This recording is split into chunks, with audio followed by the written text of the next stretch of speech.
3 weeks before Christmas, my daughter-in-law sent my wife an email with a list of 30 dishes and said, "You two must start cooking at 4 a.m. My guests expect perfection." My wife gently asked, "Where will we sit during dinner?" She laughed. "In the kitchen. People your age don't belong at the main table." My son lowered his eyes and said nothing. I did not argue. I only looked at my wife and smiled. Days later, when everything was ready, we booked 2 plane tickets, and before we left, we placed something on the kitchen table that made my daughter-in-law turn pale. I'm grateful you're here to listen. Before the story continues, drop a quick comment for me. Have you ever had to stand up to someone you loved even when it cost you everything? Yes or no? Your voice matters here. Just a note. Some details have been adjusted for storytelling and reflection, but the message is what I hope stays with you. My name is Lawrence Mercer.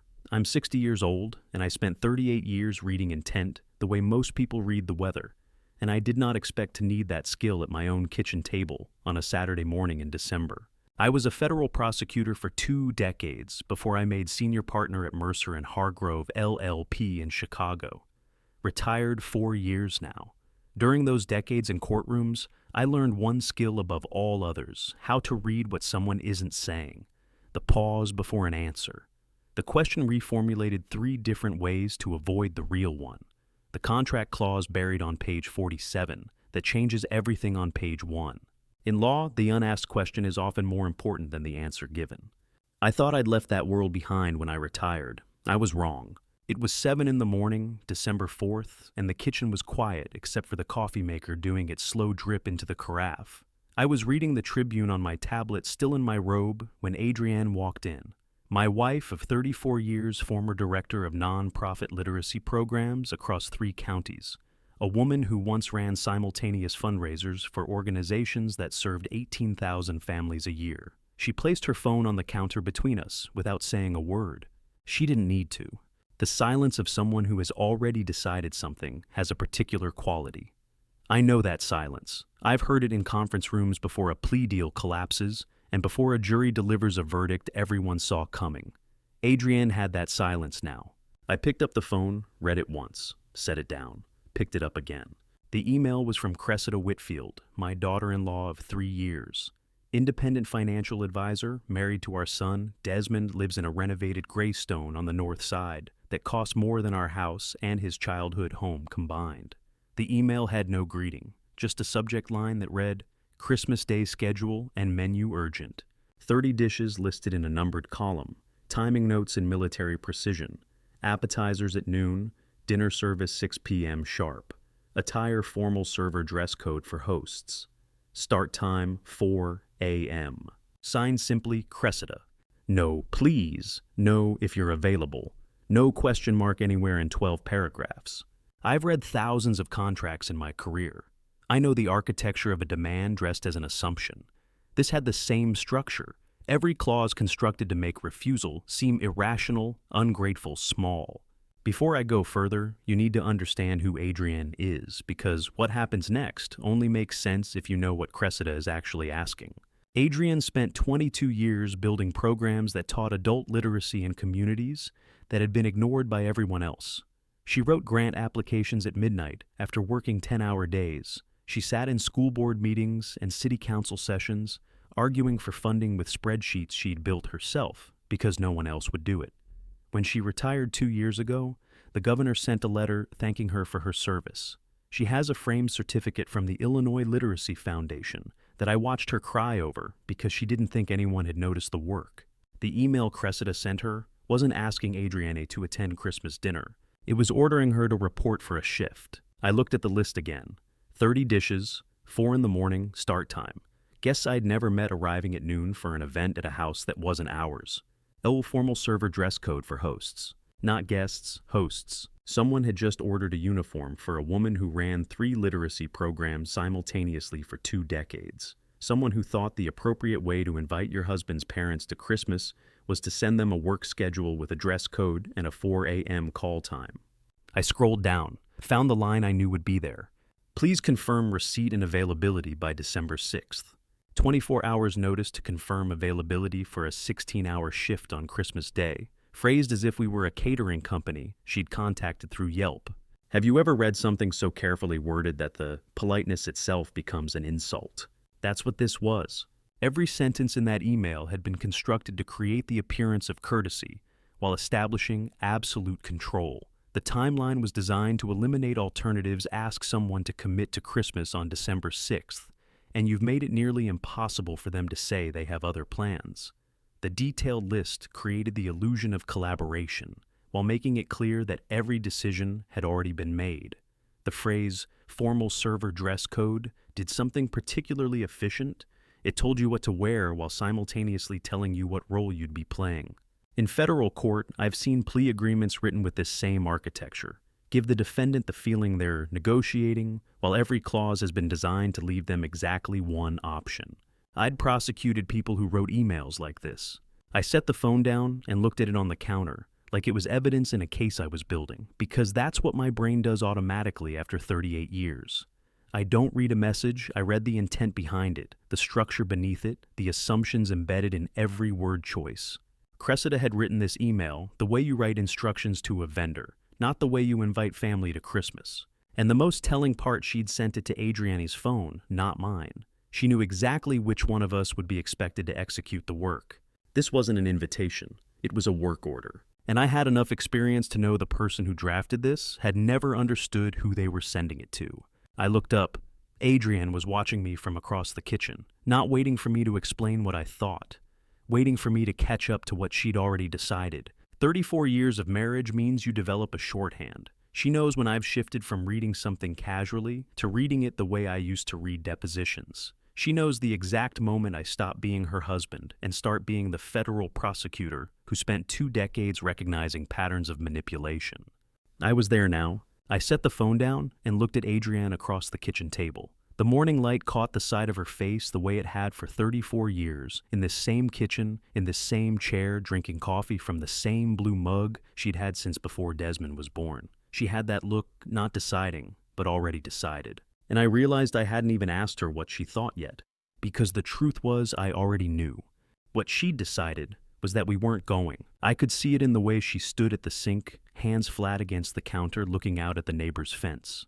34 years of marriage teaches you the difference between thinking about something and having already thought about it. People like Cressida can smell a certain quality in people, the instinct to accommodate, to smooth things over, to make difficulties easy for everyone else.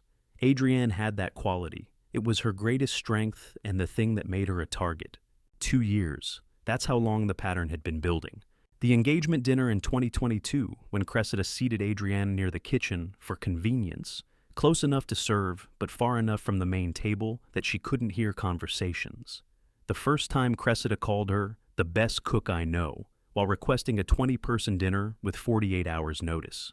The summer trip when Desmond, my 33-year-old son, a fintech software engineer, and Cressida left their dog at our house for 10 days, just texted from the airport saying the kennel fell through. Each incident slightly smaller than a real confrontation, each one testing boundaries. Add weight incrementally until you find the breaking point. Desmond grew up watching me stand up to powerful people in federal court, but with Cressida, he just looked at his plate. I'd watched him become smaller in her presence. Watched him defer every decision, apologize for things that weren't his fault, laugh nervously when she corrected him in front of others. Have you ever watched someone you love be treated like they're invisible and known that speaking up would make you the problem? That's the trap. If Adrienne objected to the kitchen seating, she'd be difficult. If I'd said something about the dog, I'd be unwelcoming. The exploitation only works if the cost of refusing is higher than the cost of complying. But there was something else I remembered. Judith Shelton, our 67-year-old neighbor and retired librarian, had called over the fence one afternoon in November. I was raking leaves. That daughter-in-law of yours certainly likes to talk on the phone in your yard, she said, trimming the hedge between our properties. I looked up confused. Her voice carries. I can hear it from my garden sometimes, very loud, very certain about things. At the time, I'd nodded and changed the subject. Now, I wished I'd asked what she'd heard, because 6 days after that email on Tuesday evening, December 10th, I found out exactly what Cressida sounded like when she thought no one was listening. Adrienne and I drove to Desmond's house to return a serving platter. The front door was unlocked. Desmond had texted to just come in. He was working in the basement. We stepped into the foyer, and I heard Cressida's voice echoing from the study. She was on the phone. The door was half open. She hadn't heard us. I should have called out, but something in her tone stopped me. That particular cadence of someone conducting business they don't want interrupted. I touched Adrienne's arm. We stood frozen. It's signing the power of attorney on Christmas Eve is the perfect time, Cressida said. They'll have been cooking since 4 in the morning. By 9 p.m., they won't even know what they're signing. Power of attorney. 2 words that can transfer $42 million with a single signature. Your lawyer needs to be there at 9 p.m. sharp, she continued. Bring 3 copies. I've already set the schedule to make sure they're exhausted. After 16 hours on their feet, they'll sign anything just to end the day. I pulled Adrienne back toward the door. We move silently the way you move when you've witnessed something you weren't supposed to see. Got back to the car. Closed the doors with careful quiet. Neither of us spoke for 3 blocks. Then Adrienne turned to me in the darkness. What do we do now? I looked in the rearview mirror. My son's house faded behind us, windows lit warm against December cold. Inside, Desmond was probably still in the basement, headphones on, unaware. Or maybe he knew. Maybe he'd always known and chosen not to see it. 38 years as a prosecutor taught me to recognize intent, to see the structure beneath the surface, to understand when something that looks like family obligation is actually fraud. This wasn't Cressida being demanding. This was calculated, systematic. She'd designed a schedule specifically to exhaust us into signing away control of assets we'd spent 4 decades building. She'd hired a lawyer, prepared 3 copies, picked the exact time, 9 p.m. on Christmas Eve, when we'd be too tired to read what we were signing, too conditioned to saying yes to refuse one more request, all while pretending to invite us to Christmas dinner. I turned to Adrienne. Streetlights passed across her face and rhythm illuminating and then hiding the expression I knew was there, not shock anymore, just the calm of someone who's finally seen something clearly after looking at it wrong for too long. We do what I did for 38 years, I said, but this time not for a client. I looked at Adrienne in the passenger seat. 34 years of marriage, and I had never once used my professional skills to protect her. That was about to change. But first I needed to call someone I hadn't spoken to in 4 years. At 11:30 on Tuesday night, I sat in my study with the lights off and scrolled through my contacts until I found a name I hadn't called in 4 years, Marlene Garrison, my former law partner, the attorney who'd taken over my cases when I retired, the person who knew exactly how I thought about legal strategy because we'd spent 15 years building cases together. Marlene Garrison was now senior partner at what had been renamed Hargrove and Garrison LLP, and in the years since I'd left, she'd become the sharpest elder law attorney in Illinois. If anyone could tell me what to do about a daughter-in-law planning to commit fraud against my wife, it was her. I hesitated with my finger over her name. 11:30 at night, 4 years since we'd spoken. This wasn't a casual call, but Marlene had always said, "Call me when it matters, not when it's convenient." She answered on the second ring. "Lawrence," she said. Her voice was alert despite the hour, immediately professional. "It's been 4 years." "I know," I said. "I wouldn't call this late unless it was serious." I assumed. Tell me everything and tell me like you're briefing a case. That was Marlene. No small talk, no catching up, no wasted time. Just straight to the structure of the problem. It was why we'd worked together so well. I took a breath and switched into the voice I hadn't used in 4 years, the one that presented facts without emotion, timeline, without editorializing. December 10th, 20:30 hours overheard at my son's residence. Daughter-in-law Cressida Whitfield, on phone discussing power of attorney execution, scheduled for Christmas Eve. Go on? Plan structure forced my wife and me to cook 30 dishes starting at 0400 hours. Christmas Day served guests until 2100 hours. Attorney scheduled to arrive at 2100 with 3 copies of POA documents. Quote, "After 16 hours on their feet, they'll sign anything just to end the day." Unquote. I heard Marlene's pen scratching on paper. She was taking notes the way she always had, structured, numbered, creating the skeleton of a case file in real time. Assets at risk, 42 million combined. The pen stopped, 3 seconds of silence. And your current asset structure, commercial real estate holdings, investment accounts, and the irrevocable trust we established in 2015. Another pause. Then Marlene's voice came back with something in it I recognized the tone she got when she'd just seen the weakness in an opponent's strategy. Yet Lawrence, your irrevocable trust was established in 2015. That's 9 years ago. A power of attorney, even one signed voluntarily, has zero authority over an irrevocable trust structure. I sat forward in my chair. Meaning Cressida doesn't know what she's actually trying to steal is already legally protected. POA can't touch an irrevocable trust, not even if you signed it sober, rested and in full capacity. Certainly not if you signed it under duress. Let me explain something about power of attorney. It sounds bureaucratic, almost boring, until you understand it's a legal document that can transfer control of $42 million with a single exhausted signature at 9 o'clock at night on Christmas Eve. But an irrevocable trust isn't controlled by power of attorney. It's controlled by the trust document itself, which I'd signed 9 years ago, specifically to protect those assets from exactly this kind of thing. Medicaid protection, estate planning, creditor protection. And apparently protection from family members who thought I was too tired to read what I was signing. She doesn't know that, I said. No, Marlene agreed. And I'd bet her attorney isn't experienced enough to know either. But Lawrence, the fact that it won't work legally doesn't change the fact that she's attempting it. That intent is prosecutable. Attempted financial exploitation of an elder. Illinois Statute 720, ILCS 5/1756. It's a felony. Evidence. What do you have beyond your testimony, my sees? Eavesdropping. I admitted. Not admissible without corroboration. Recordings, documents, independent witnesses. Working on that. Neighbor may have heard phone conversations. Need to verify. Marlene was quiet for a moment. I could hear her thinking, weighing options, calculating timelines. How much time do we have, Lawrence? I looked at the calendar on my desk. December 10th. Christmas Eve was December 24th. 15 days. 15 days. That's what we had. 15 days to build a case that normally takes months. Another pause. Longer this time. That's tight, Marlene said finally. Civil protective order, maybe. Criminal charges would take longer unless we have solid evidence of intent. But Lawrence, you need to understand what you're doing here. This is your son's wife. This will fracture your family. It's already fractured, I said. I'm just documenting it. She made a sound that might have been agreement or resignation. I start documenting everything. Dates, times, witnesses.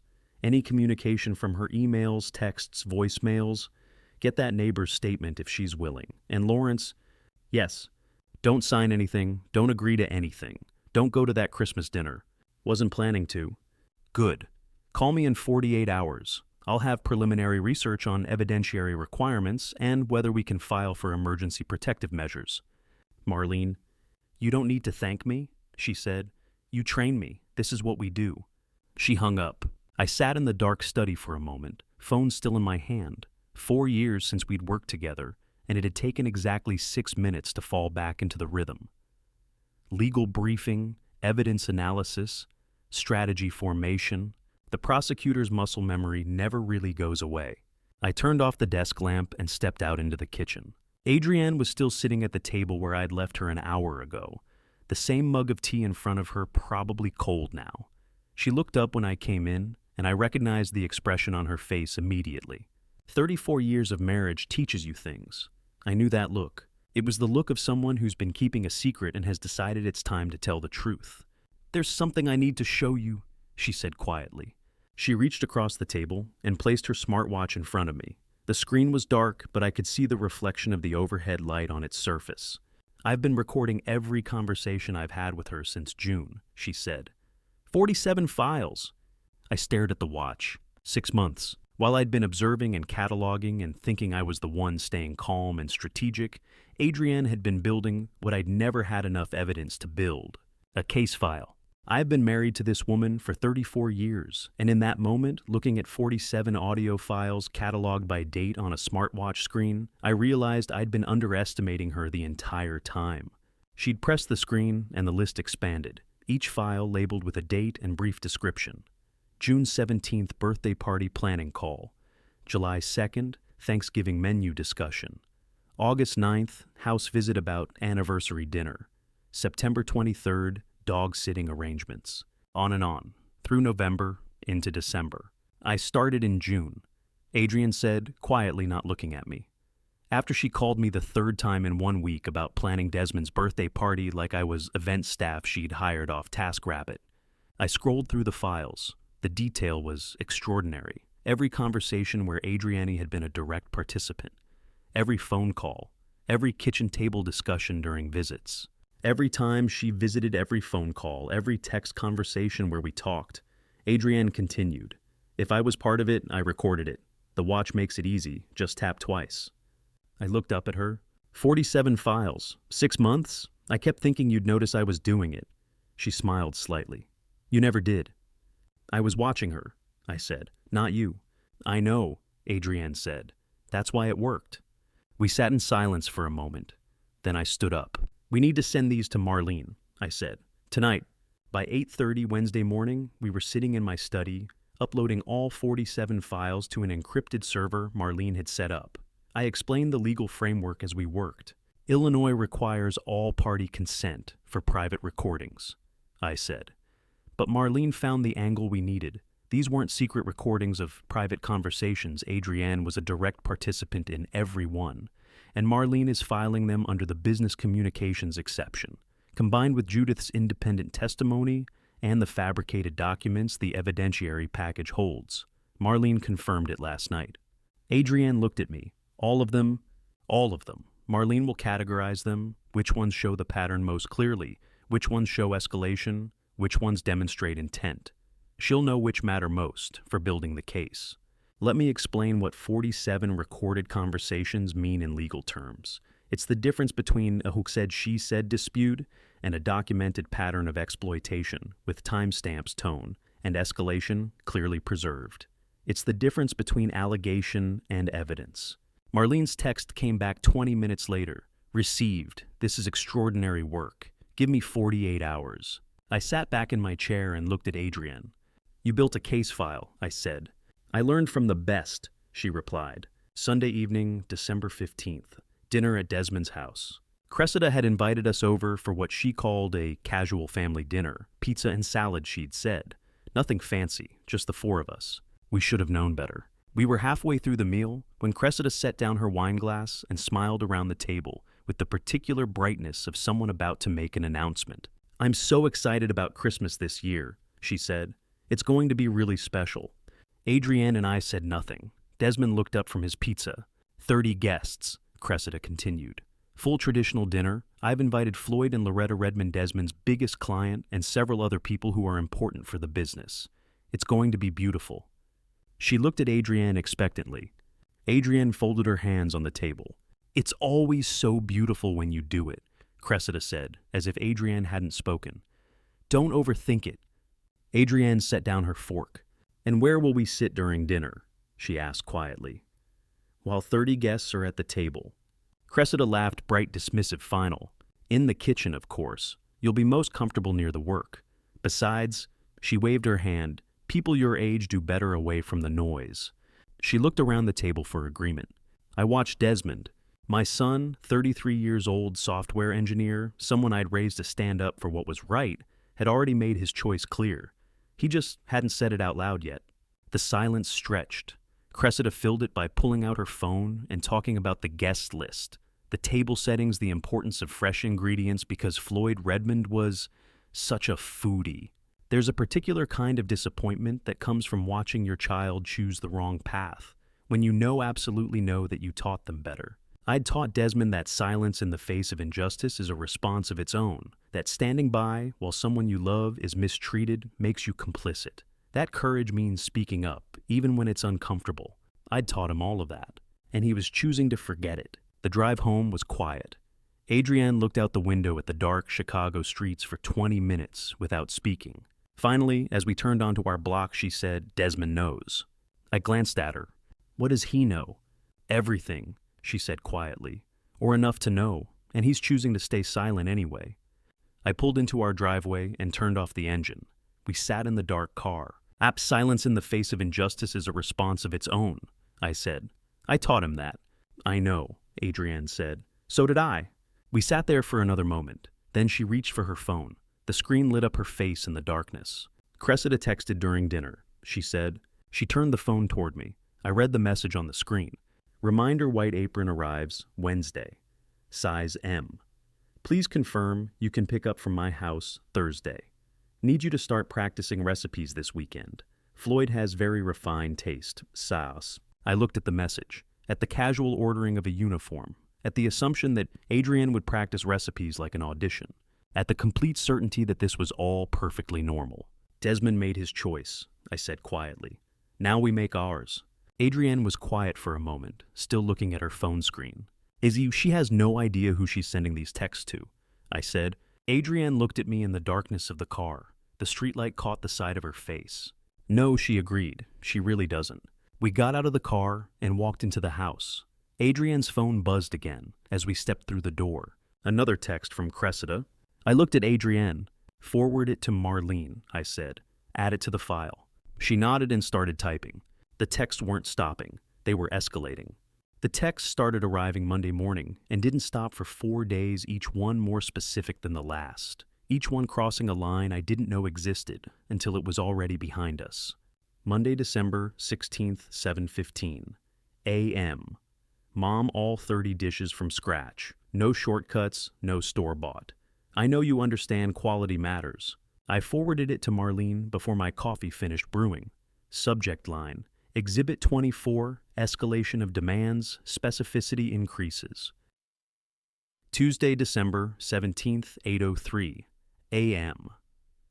White apron formal wear, underneath presentation, matters for our guests. You'll look beautiful. Forwarded. Exhibit 25, dress code enforcement dehumanization language. Wednesday, December 18th, 9:30 a.m. Fresh cranberry sauce, no cans. Floyd and Loretta Redmond are foodies and they'll notice. So excited for them to taste your cooking. On and os. I stared at that one for a full minute before forwarding it.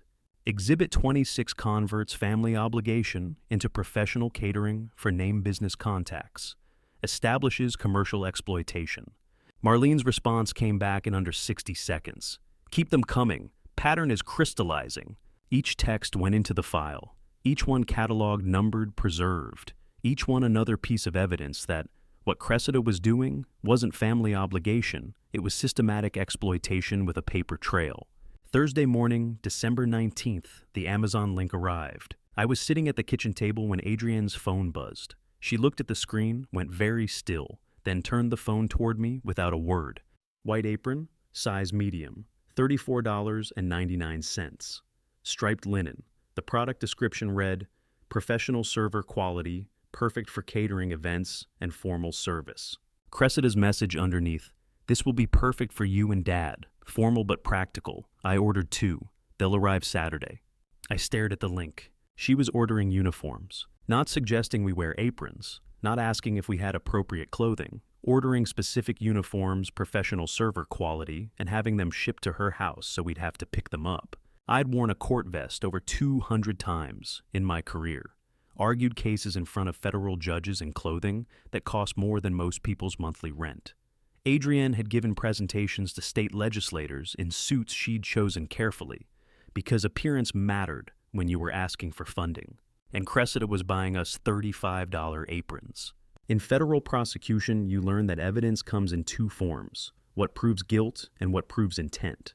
And sometimes a $35 apron link is worth more than a 1,000-page deposition. I forwarded the link to Marlene. Subject line, Exhibit 27, ordering uniform for federal prosecutor who wore court vest 200+ times. Intent to degrade clearly established. Marlene called instead of texting back. Hey, Lawrence, she said when I answered, this is prosecutable. You understand that? I do. Good. Keep documenting. I'm building something airtight. Friday evening, December 20th. I sat in my study and made a call I should have made a week ago. Vincent Thornton answered on the second ring. But Lawrence, he said, his voice warm despite the late hour. Been too long. What do you need? Vincent and I had known each other for 25 years. He'd been an FBI special agent for 28 years before retiring to Sarasota 5 years ago. We'd worked adjacent cases, shared information, built the kind of professional trust that turns into genuine friendship over decades. I need to brief you on a situation, I said. Federal level implications, elder exploitation, and I need Sarasota. There was a pause. Then Vincent's voice shifted into the tone I remembered from when he was working cases. My guest room's been empty since October, he said. Talk to me. I briefed him the way I'd briefed Marlene timeline facts, evidence structure, Cressida's power of attorney scheme, the Christmas exploitation, the apron link, the 47 recordings, the 15 days we had to work with before Christmas. Vincent listened without interrupting. I could hear him taking notes. And there's one more thing, I said. She hired a private detective, surveillance documentation probably building a false incompetence narrative to support the POA. Name, I gave it. Long pause. He used to work for me, Vincent said finally. 20 years ago, decent investigator, questionable ethics, follows whoever pays most. I sat forward in my chair. Can you have a conversation with him? Already planning it. Can you make him report what I want her to see? Another pause. Then something that might have been a dark laugh. Yes, Vincent said. He'll report exactly what you provide, for the right conversation. He's not loyal to her, he's loyal to money. And I have more history with him than she has dollars. I felt something shift in my chest. Relief, maybe. Or the cold satisfaction of watching tactical advantage materialize. Guest room overlooks the bay, Vincent continued. Peaceful, 2 beds full, kitchen private entrance. Stay as long as you need. And Vincent, if this escalates to federal level, I know people in the Sarasota field office, he said. Just say the word. Thank you.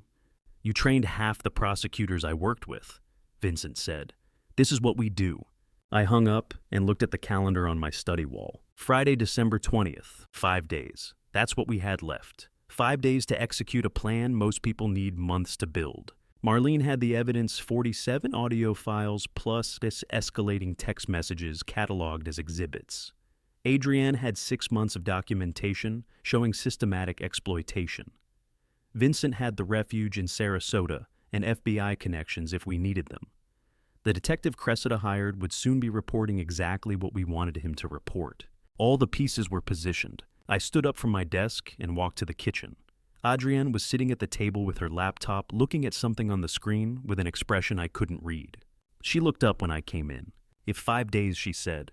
It wasn't a question. I nodded. She was quiet for a moment, still looking at me with that unreadable expression. There's something else I need to tell you, she said finally. Something I found out today. I sat down across from her. Her expression was the same one she'd had the night she showed me the smartwatch, the look of someone who'd been carrying information alone and was finally ready to share the weight. What is it? I asked. She turned her laptop toward me. I went to the bank on Monday, she said quietly. Alone. The laptop screen showed a single line, Monday, December 16th, 9 a.m., First National Bank, Chicago. I looked at Adrienne. While the first text from Cressida was arriving, she said quietly, I was putting on my coat and picking up the document folder from your study, and you didn't ask where I was going. I knew you were handling something, I said. I was. She turned the laptop toward me fully, a scanned receipt from First National Bank, safety deposit box transfer, new access protocols, all dated Monday morning. Monday morning, December 16th. That was the day Cressida's first text arrived, demanding all 30 dishes be made from scratch. I'd been sitting in this kitchen, forwarding it to Marlene as Exhibit 24, and Adrienne had been at the bank. I had errands to run, she'd said that morning, standing in the doorway with the document folder, the thick blue folder I kept in my study with everything that mattered, birth certificates, property deeds, trust documents, investment papers. I'd looked at the folder and asked if she needed me to come. No, she'd said. This is something I should do alone. And I'd understood what she meant. After 34 years, you learn when your partner needs to handle something themselves. Now Friday evening, she was showing me what she'd done. I drove to First National, Adrienne said. Branch manager recognized me. I've been banking there for 30 years. What did you do? I requested a private banking appointment. Vault access. The senior vault officer. I waited. I had them transfer every original document from our joint safety deposit box to a new box registered exclusively under the irrevocable trust name. I stared at her. Real estate deeds, she continued. Investment certificates, trust documents, everything. Every piece of paper that proves ownership of anything we have moved to a box that's only accessible through trust protocols. And the access protocols updated, she said. Any access request now requires video verification call, with me or with Marlene Garrison. Both of us have to be on the approved list, no exceptions. She pulled up another document on her laptop. First National Bank letterhead. Security protocol confirmation. The vault officer asked if I was expecting someone to attempt unauthorized access, Adrienne said. I told him I was ensuring they couldn't. I looked at the documents on the screen. Then I looked at my wife. You did this Monday morning, I said, while I was forwarding text messages. You handle evidence, she said. I handle assets. Let me explain what an irrevocable trust means. In plain terms, it's a legal structure that exists independently of the people who created it. And once it's established, not even the creator can undo it, which means a power of attorney is about as useful as a house key for a house that no longer exists. We'd established our irrevocable trust in 2015, 9 years ago, long before Cressida was part of our lives. Adrienne pulled out her phone and showed me another document. I called Marlene from the bank's parking lot Monday afternoon, she said, explained what I'd done, asked her to confirm the legal reality. And she said the irrevocable trust is exactly what it says, irrevocable. A power of attorney has no authority over it, none, even if you signed one willingly, even if you signed it under duress, even if it was notarized by 1,000 attorneys. I sat back in my chair. The trust is a separate legal entity, Adrienne continued. Cressida can get you to sign whatever she wants on Christmas Eve. It won't matter. She can't touch the trust. So her entire plan was doomed from the start, Adrienne said. But Marlene said that doesn't change the fact that she's attempting it. The intent is still prosecutable. The exploitation is still real.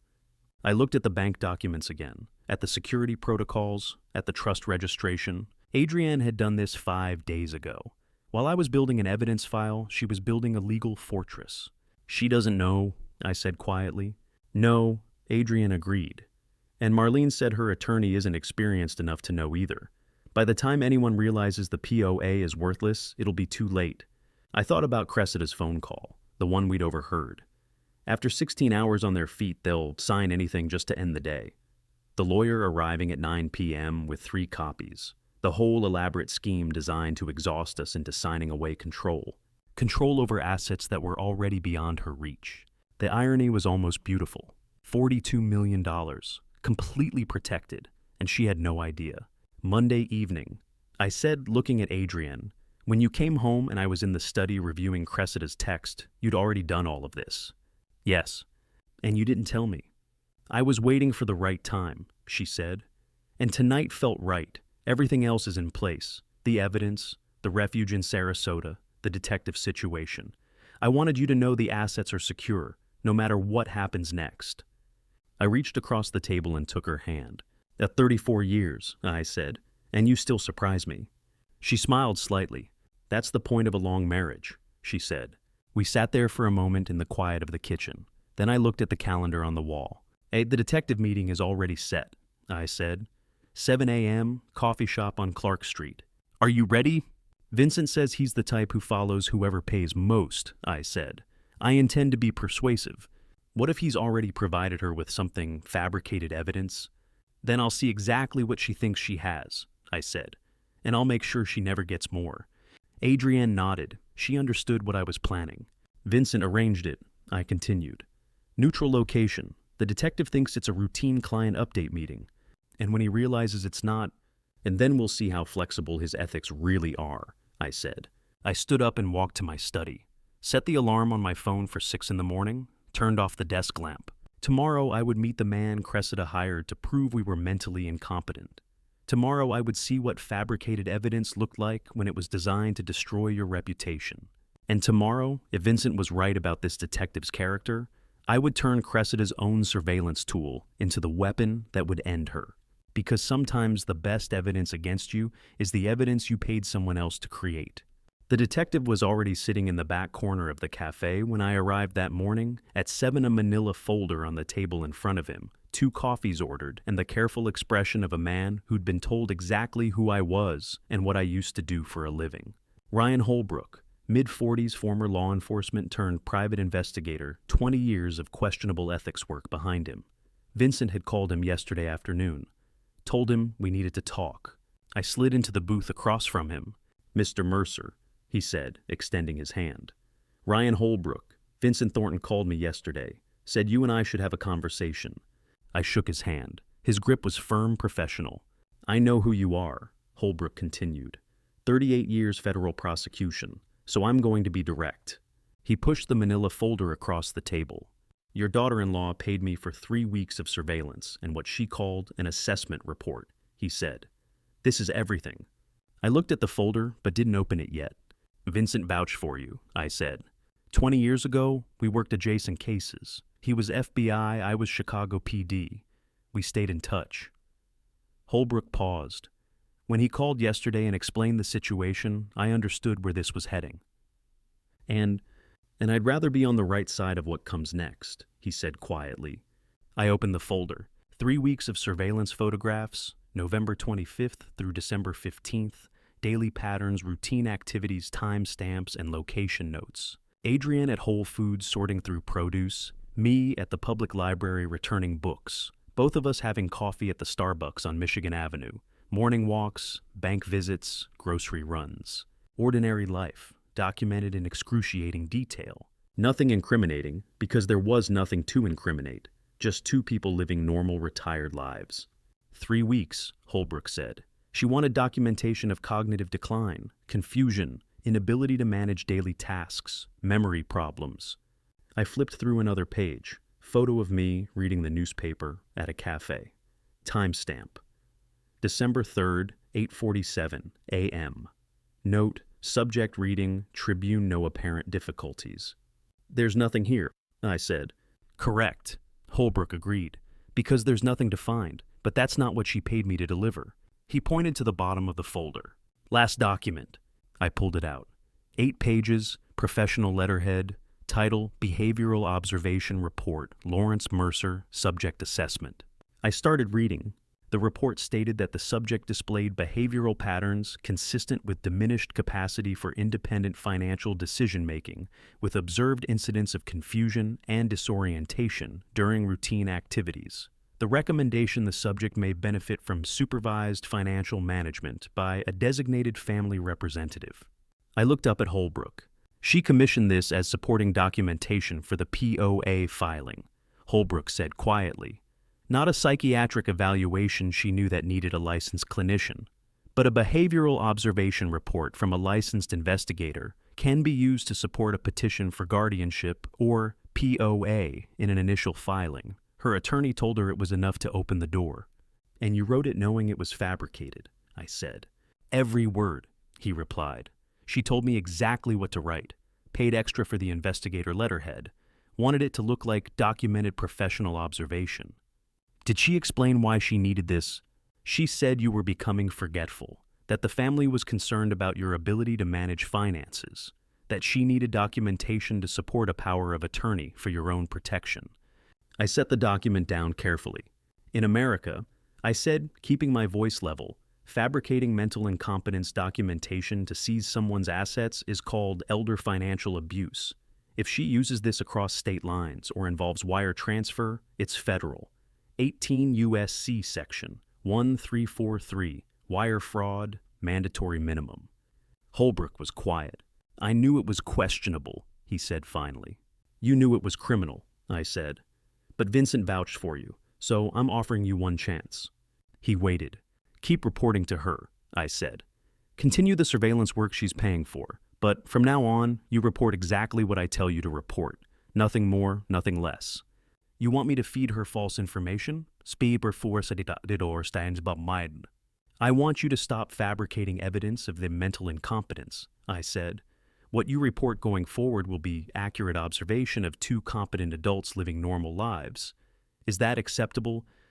Holbrook looked at the folder, then at me. "Vincent said you were the type who'd give someone a way out if they were smart enough to take it," he said. "I am," I said, "once." "Then yes, it's acceptable." I pulled out my phone and started photographing every page, the surveillance photos, the fabricated cognitive assessment, Holbrook's professional letterhead, The notes where Cressida had specified exactly what she wanted the report to say. Every piece of evidence that would prove premeditated elder abuse. Holbrook watched me work. "She's going to use that report on Christmas Eve," he said quietly. "She told me she needed it ready by December 20th because she was implementing the plan on the 24th. "I know," I said. "I overheard her discussing it." I finished photographing the last page and sent the entire file to Marlene via encrypted message. Subject line, Exhibits 31 to 47. Fabricated cognitive assessment commissioned by subject Cressida Whitfield. Professional letterhead, paid documentation, premeditated. Marlene's response came back within 3 minutes. 18 U.S. C. 1343 wire fraud clear. Elder abuse under Illinois, 720 STI LCS 5/17-56 documented. This is prosecutable. Then a second message. This is enough for the criminal component, but we need independent corroboration, someone who heard her discuss the plan who isn't family, someone whose testimony would be unimpeachable. Exhibits 31 through 47, 17 pieces of evidence documenting premeditated elder abuse, and she'd paid for every single one. I looked at Holbrook. "What does she expect your next report to say?" "Continued observation, more evidence of confusion and memory problems." He paused. "What do you want it to actually say?" "But the truth," I said. "Two competent adults preparing for the holidays. No signs of cognitive decline, normal activities, unremarkable." "She won't like that." "She's paying you for surveillance," I said. "Not fiction. Give her facts. Let her draw her own conclusions." Holbrook nodded slowly. "When this goes to trial," he said, "I'll testify about what she asked me to fabricate, what she paid me to write, all of it." "Good," I said. I stood up, taking the original folder with me. "Vincent will be in touch," I said. "He'll coordinate what you report and when." "Understood." I left the cafe with physical evidence of federal crimes in my bag documentation that would convict Cressida of charges she didn't yet know I possessed. But Marlene was right. Prosecutable evidence wasn't enough. We needed someone who'd heard Cressida discuss the scheme independently, someone with no connection to our family, someone whose testimony a jury would believe without question. And I knew exactly who that was, because my neighbor Judith had already told me she heard everything. Wednesday afternoon, at 3:17, Adrienne sat on our son's front porch with a container of homemade banana bread she'd baked that morning, waiting for someone to answer the doorbell she'd rung twice. And that's when she heard Cressida's voice coming through the kitchen window that had been left cracked open to let out the heat. She told me that evening, sitting at our kitchen table with her hands wrapped around a mug of tea that had gone cold. "I rang the doorbell twice," she said. "Cressida's car was in the driveway. The front door was unlocked, but no one came to answer. So you waited, ye sees?" "I was going to leave the bread and go," she said. "But it was sunny, not too cold, so I sat on the bench for a moment. The bench we'd given them as a housewarming gift. That's when I heard her voice." Adrienne continued. "The kitchen window was open, maybe 6 inches. She always opens it when she's on the phone. Her voice was very loud, very clear." Adrienne pulled out her phone and showed me the notes she'd typed immediately after. Timestamp 3:17 p.m. December 18th. "Let them cook all 30 dishes starting at 4 in the morning," she read.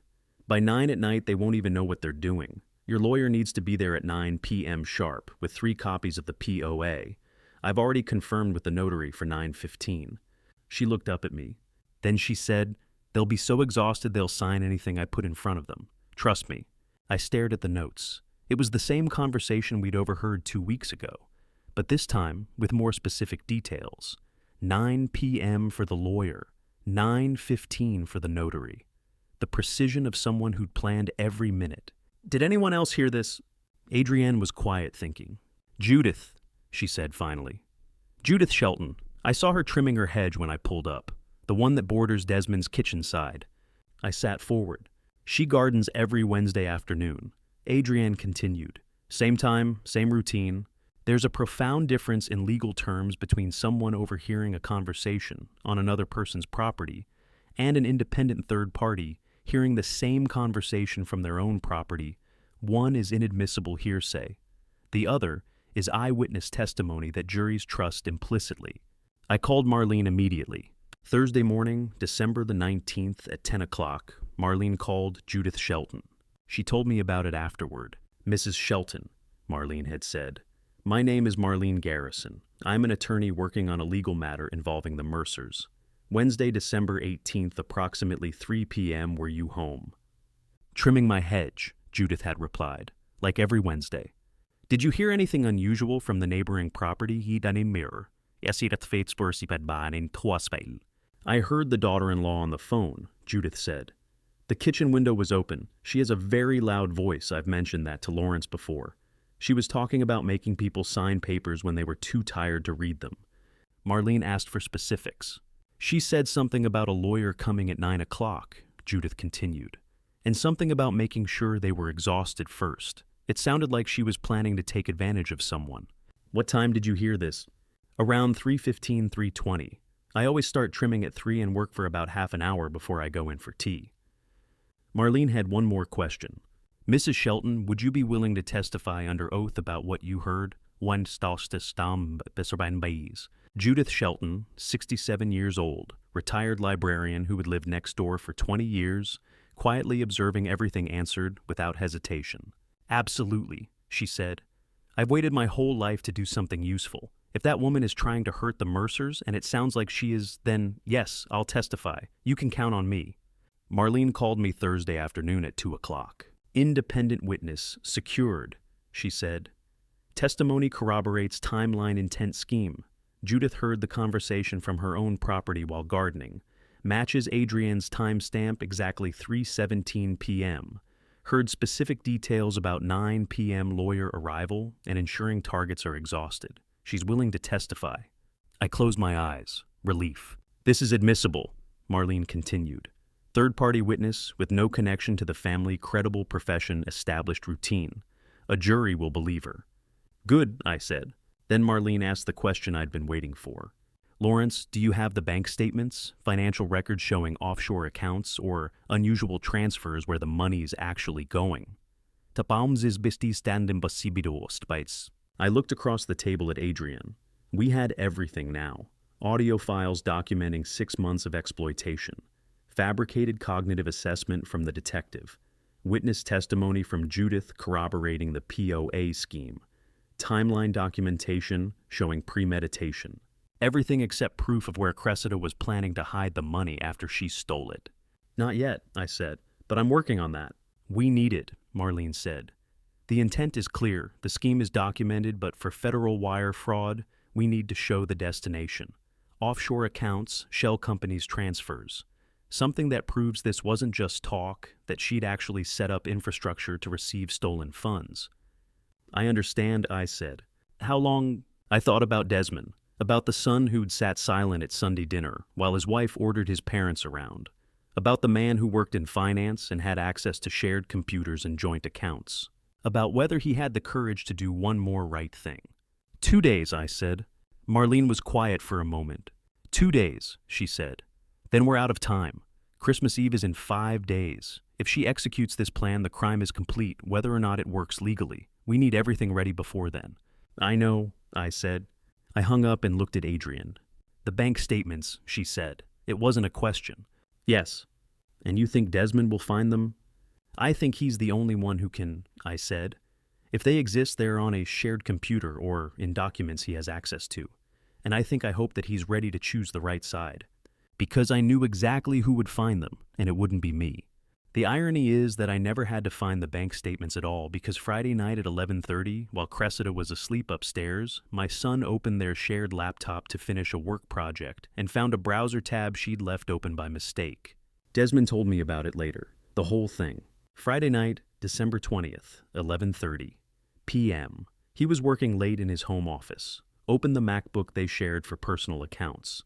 The browser had multiple tabs, open email shopping calendar, and one tab that caught his eye. Cayman Islands Bank login portal, session still active. I thought it was a work tab at first, he told me. Then I saw the bank logo, Cayman Islands, and I thought that's strange. We don't have accounts there. He clicked the tab, account statement, an LLC with a corporate name he didn't recognize. Current balance $847,000. Transferred date September 15th, 2024. 3 months ago. His name wasn't on the account. He wasn't a signatory. He'd never heard of the LLC. I just stared at it, Desmond said. $847,000, an LLC I'd never heard of. My name nowhere on it. He took screenshots, methodically, account summary, transaction history, LLC registration page, beneficiary information, routing details. 14 images total, saved to an encrypted folder on his phone. Then he closed the laptop, put it back exactly where he'd found it, exactly as it had been. And he sat there in the dark office staring at the ceiling until 2 in the morning. No phone calls, no confrontation, no waking Cressida to demand answers. Just sitting with the knowledge that changes everything. I didn't call anyone, he told me. Not you, not her, not anybody. I just sat there. Saturday morning, December 21st. Sunday morning, December 22nd. Desmond went through the motions. Breakfast with Cressida, errands, normal weekend routines. But every morning he opened those screenshots on his phone, looked at the numbers. $847,000. Closed them. Every night, same ritual. Cressida asked if he was okay. He said work stress. She believed him, or pretended to. There's a particular kind of loneliness that comes from discovering your life. Partner has been hiding nearly $1 million in an offshore account. It's the loneliness of realizing you've been sharing a bed with a stranger who's been planning something you were never meant to know about. 2 days, Desmond told me later. 2 days of knowing something that makes everything else a lie and pretending you don't know. Saturday morning, December 21st. 10 o'clock I called him. I used my prosecutor voice, the one that's professional, almost formal, the one Desmond had heard in courtrooms when he was young. Desmond, I said, Mom and I have heard enough to understand what's happening. I'm not calling to argue or accuse. I'm calling so you have a chance to speak. Silence on the other end. I could hear him breathing. Dad, his voice was tight. How much do you know? Enough, I said. More than enough. Long silence. I need more time, he said finally. How much time? Another silence. Longer this time. I don't know. I looked out the kitchen window at the neighbor's fence, thought about Judith hearing everything, about Adrienne's 47 recordings, about the fabricated cognitive assessment, about Marlene building a federal case. You have 4 days, I said. After Wednesday, I don't control the consequences anymore. What does that mean? It means the legal process has momentum, I said. Evidence exists. Witnesses are secured. 4 days until Christmas. 4 days to decide who you are. Dad, I taught you something when you were young, I said. Do you remember? He was quiet. Not everyone can be saved, I said. But everyone deserves one chance to choose. This is yours. I hung up. 4 days is not much time to decide between the person you married and the people who raised you. But sometimes that's all the time you get. Before a structure you thought was solid reveals which walls were actually holding everything up. Saturday late morning, I stood in our kitchen making Dutch apple pancakes. The navy apron with old flour stains. The one I'd worn for 15 years before Cressida made me stop. The one that smelled like cinnamon and vanilla, and every Saturday morning I'd ever shared with Adrienne. Adrienne sat at the kitchen table with her coffee reading a book. Just the two of us. No Cressida, no demands, no lists. The smell of cinnamon and apples filled the house. Quiet before the storm we both knew was coming. Adrienne looked up from her book. How did he sound? Like someone who just found out his wife has been lying to him, I said. Will he make the right choice? I flipped the pancakes, watched the edges turn golden. I don't know, I said, but I gave him the chance. 4 days, she said. I nodded. 4 days. I set the pancakes on the table and sat down across from Adrienne, steam rising from the plates, butter melting into the warm apples, coffee in blue mugs we'd had since before Desmond was born. 4 days from now would be Christmas morning. The same morning, Cressida expected us to start cooking at 4 a.m. The same morning, we'd be boarding a plane to Florida instead. And somewhere in those 4 days, my son would either send me those 14 screenshots or I would watch him choose the wrong side and live with the consequences for the rest of his life. When do we book the tickets? Adrienne asked quietly. Tomorrow night, I said. Sunday, after Desmond has had enough time to understand what his options are. She nodded and took a bite of pancake. We ate in comfortable silence, the kind of silence that comes from 34 years of marriage, the kind where you don't need to fill every moment with words. Outside, it started to snow, light flakes drifting past the kitchen window. 4 days until Christmas. 4 days until everything changed. Later that afternoon, after the plates were cleared and the kitchen was quiet again, I stood at the window watching the first light snow of the season dust the back fence. I thought about my son sitting somewhere with 14 screenshots he hadn't shared yet, with a wife who'd hidden nearly $1 million from him, with a choice that had no good options, only honest ones and dishonest ones. I hoped he remembered which kind his father had spent 38 years choosing. In Sunday night at 10:15, Adrienne opened the Delta Airlines website on her laptop and turned the screen toward me. Chicago O'Hare to Tampa departure, 5:45 a.m. December 25th. 2 seats available in economy, $468 total. And I nodded once. Her cursor hovered over the blue Confirm Purchase button. Once I clicked this, she said quietly, "It's real." I looked at the screen, Flight DL1247. Christmas morning. The flight that would take us away from Cressida's kitchen at the exact moment she expected us to be there making stuffing. "It's already real," I said. "This just makes it official." She clicked. Before we slept that night, I made one more transfer, $47,000 to Vincent Thornton's account. The legal retainer Marlene had specified enough to cover investigative costs, travel FBI coordination fees, and 2 months of housing in Sarasota, if the case ran long. Marlene had given me the figure on Friday. I'd been waiting for the tickets to be confirmed before moving it. Now both were done. The confirmation page loaded. Flight DL1247. December 25th, 2024, departing 5:45 a.m. Seats 14A and 14B. Boarding passes available for mobile download. Adrienne printed the receipt. I retrieved a brown envelope from the desk drawer, and she folded the boarding passes inside, placed it on the bedroom shelf next to her reading glasses. "Right now," she said quietly, "Cressida thinks we're going to be in her kitchen at 4 a.m. making stuffing."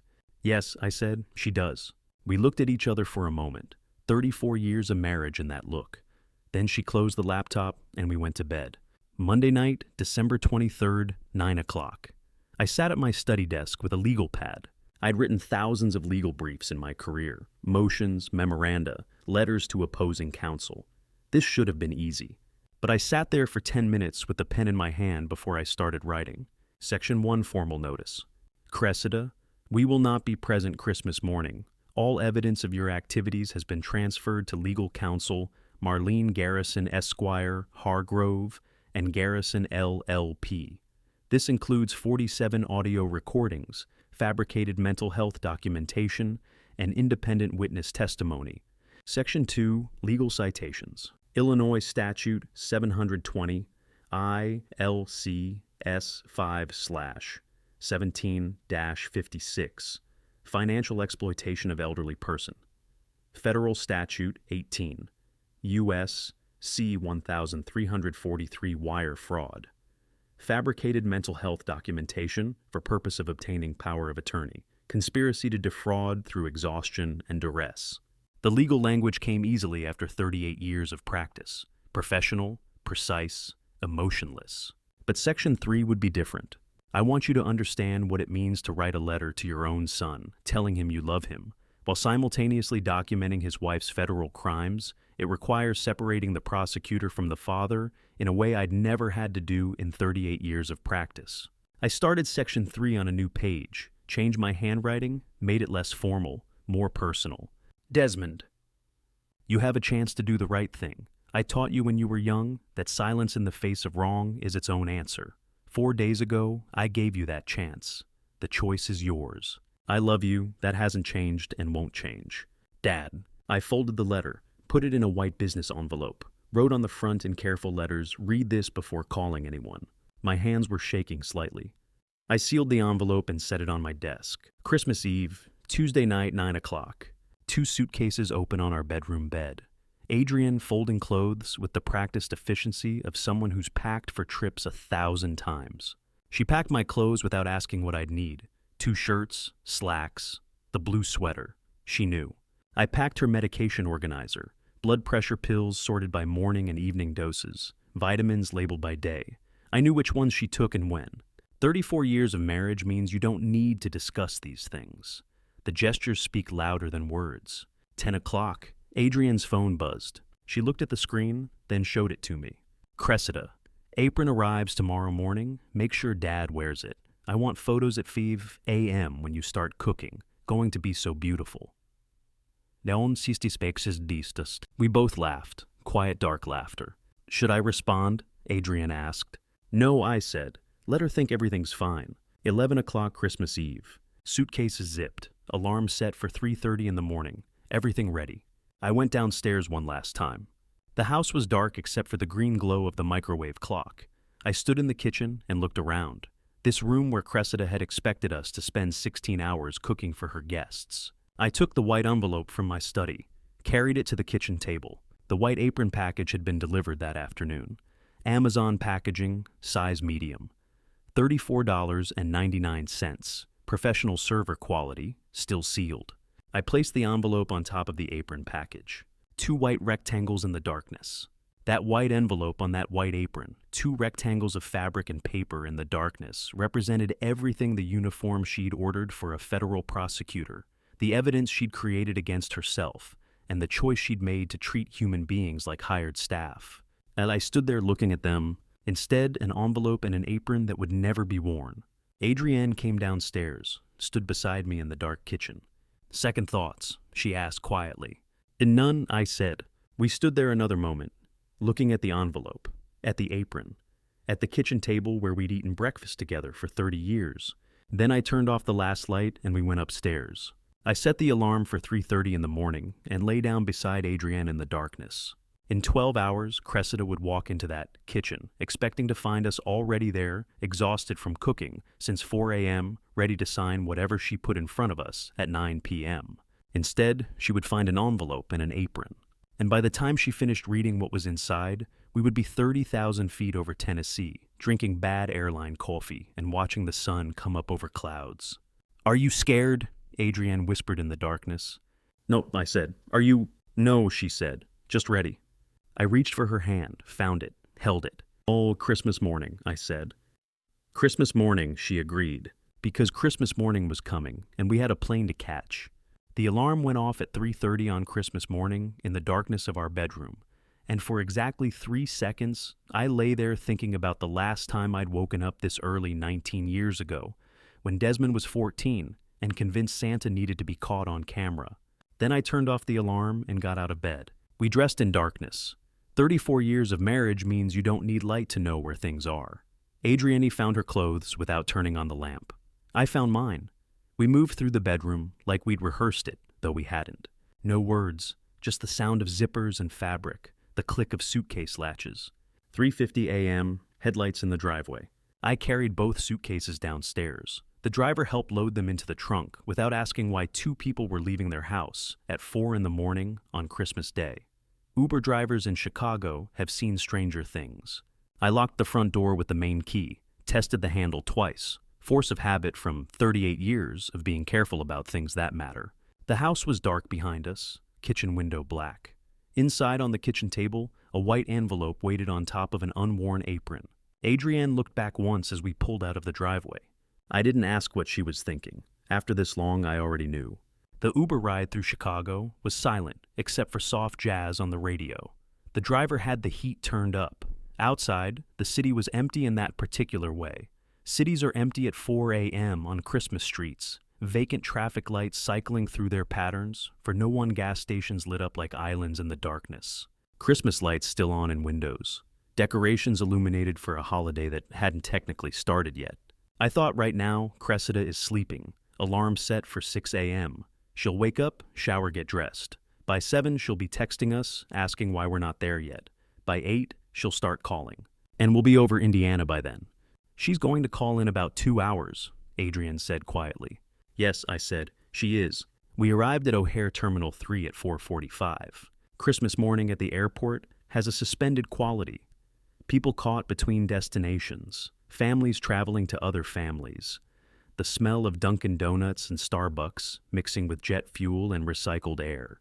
I bought 2 Americanos from Dunkin' Donuts. They were aggressively bad. We drank them anyway. My phone showed 3 unread texts from Cressida, all sent last night. Reminders about the apron photos at 5 a.m. Instructions to bring the cake server. Confirmation that we'd be starting in the kitchen at 4. I didn't open them. Adrienne put her phone in her bag, screen down. "Should we read them?" she asked. "We already know what they say," I said. "Have you ever left your house at 4 in the morning, knowing that when someone finds it empty in 3 hours, their entire plan, months in the making, will collapse in the time it takes to read a 2-page letter?" 5:20 a.m., boarding began. My phone buzzed. "Desmond, Dad Mel wants to know if you're on the way. She says you're not answering." I read it, showed it to Adrienne. This was the moment. Cressida beginning to worry, Desmond checking, not yet panicking, just the first edge of concern. "Are you going to reply?" Adrienne asked. "Nope," I said, "not yet." We boarded flight DL1247, seats 14A and 14B. Adrienne took the window. I took the aisle. The plane pushed back from the gate at 5:48 a.m., 3 minutes behind schedule, which felt entirely appropriate. I thought about Desmond, probably awake now, getting dressed, maybe calling my cell phone and getting voicemail, maybe driving over to our house to check. He'd find it locked, dark, no cars in the driveway, and then he'd have to decide what to tell his wife. The plane taxied, took position at the end of the runway. I could feel the engines throttle up beneath us, that particular vibration that means you're about to leave the ground. Adrienne reached for my hand. I took it. The wheels left Chicago at 5:52 a.m. 5:52 a.m. Wheels up, gone. I looked out Adrienne's window as we climbed. Chicago spreading out below us in the pre-dawn darkness. Lights like a circuit board. The lake black and infinite to the east.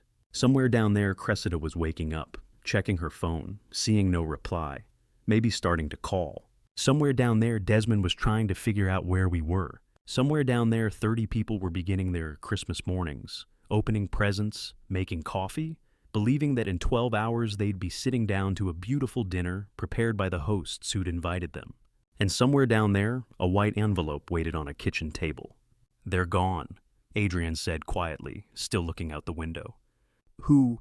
"All of it," she said. "The house, the city, the expectations, gone." "For now," I said. "For now," she agreed. The flight attendant came by with coffee. Actual coffee this time, better than Dunkin' Donuts, but still airplane coffee, which meant mediocre at best. Adrienne took hers black. I took mine the same. We sat in silence as the plane climbed higher, the seatbelt sign still on. The sun starting to show itself at the horizon, just a thin line of light at first, then spreading. I thought right now in Chicago, Cressida is walking into an empty kitchen. Right now, she's seeing the envelope. Right now, she's picking it up, opening it, reading. Right now, everything is changing. And we wouldn't know exactly what was happening until we landed, but we didn't need to know. Because we'd already planned for every possibility. The seatbelt sign dinged off. Around us, people began to move, adjusting seats, pulling out phones and tablets, starting their in-flight routines. Adrienne closed her eyes and leaned against the window. I looked at my phone. 5 messages now. 3 from Cressida, 2 from Desmond. I turned the phone face down on my lap and looked out at the sunrise coming up over the clouds. We had 2 hours and 43 minutes until we landed in Tampa. 2 hours and 43 minutes of not knowing exactly what was happening in Chicago. 2 hours and 43 minutes of being unreachable, unavailable, 30,000 feet above the consequences. I finished my coffee and closed my eyes. For the first time in 4 weeks, I felt something close to peace. Desmond told me later that Cressida came downstairs at 7:45 on Christmas morning, wearing the new linen apron she'd ordered specifically for the morning prep photos, striped artisan bought with the vision of golden kitchen light and flour on the counter and the start of something spectacular. Instead, she found darkness. Complete darkness, no lights, no sound, no smell of anything cooking. The kitchen was cold, the stove was cold. Everything was silent in a way that made silence feel like evidence.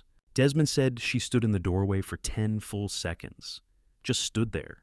On the table, a white envelope. Underneath the envelope, the size medium apron package, the one she'd ordered for me. Still tagged, still sealed, never worn. She picked up the envelope, unfolded the letter. 2 pages, my handwriting. Section 1. Cressida. We will not be present Christmas morning. All evidence of your activities has been transferred to legal counsel, Marlene Garrison Esquire, Hargrove, and Garrison LLP. This includes 47 audio recordings, fabricated mental health documentation, and independent witness testimony.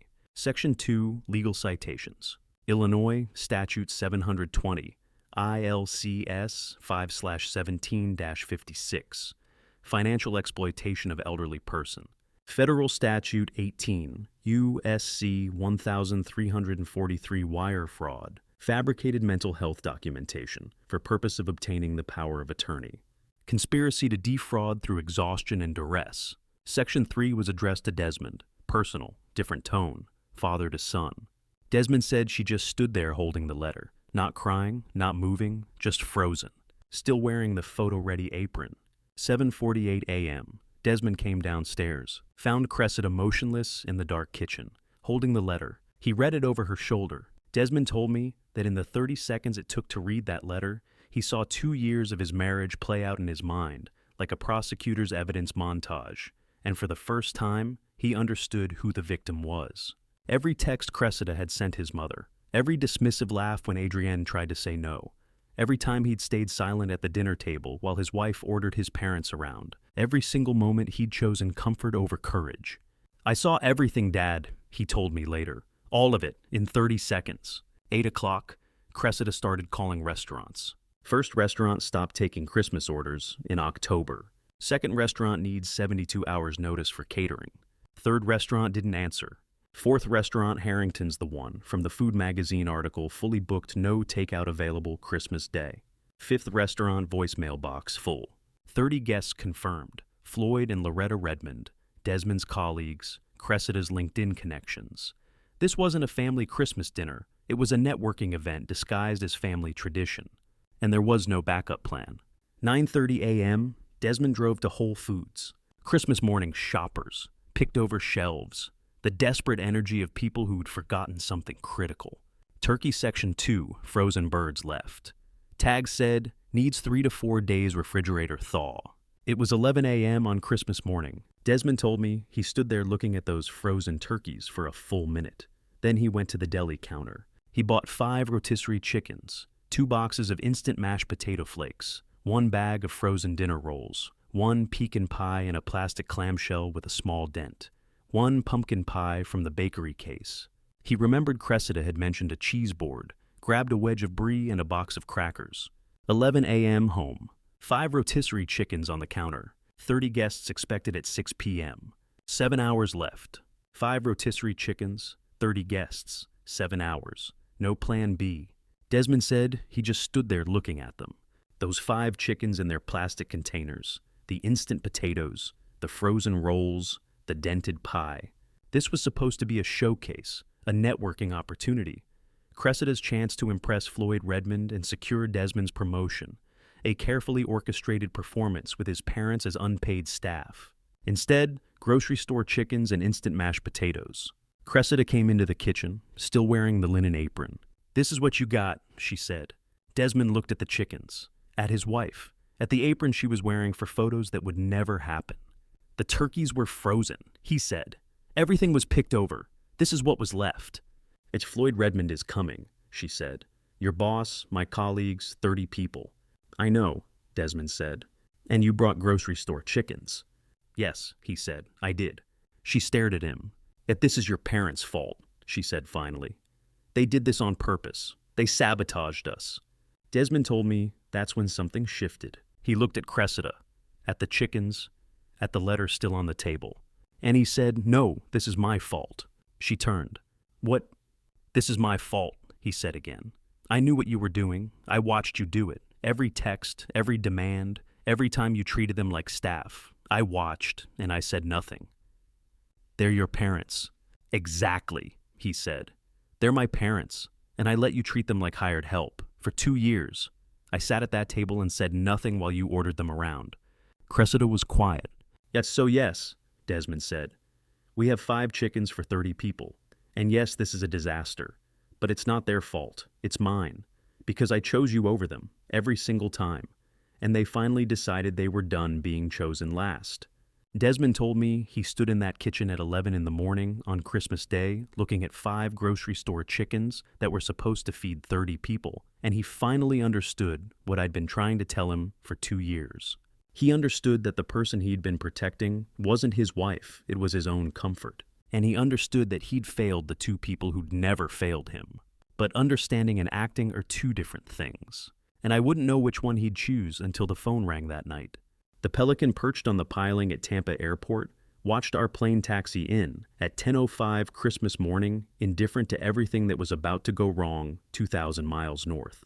Vincent Thornton was waiting at arrivals with forced Christmas cheer and 2 cups of real coffee.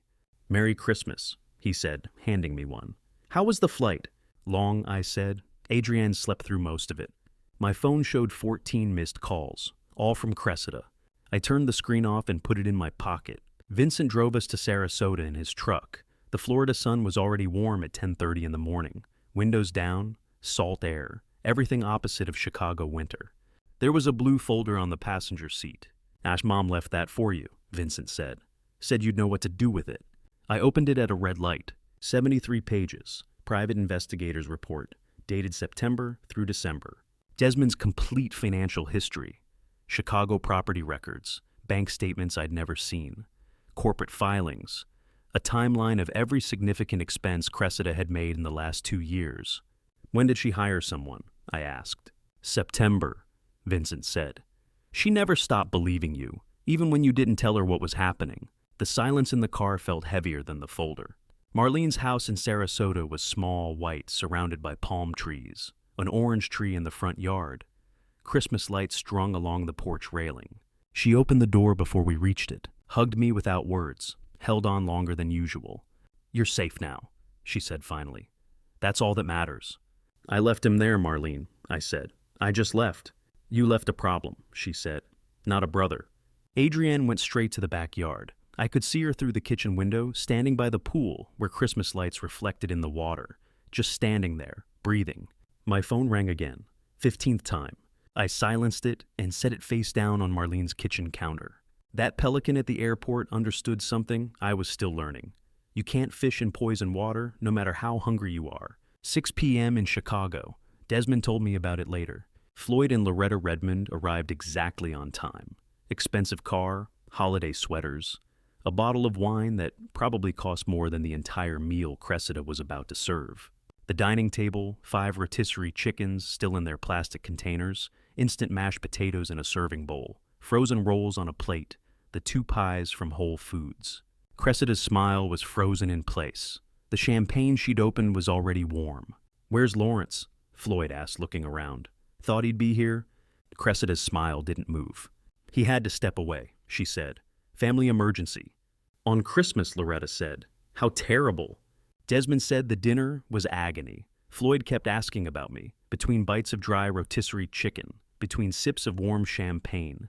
Every 10 minutes, another question. "When will he be back? Is everything all right?" I was really hoping to talk to him tonight.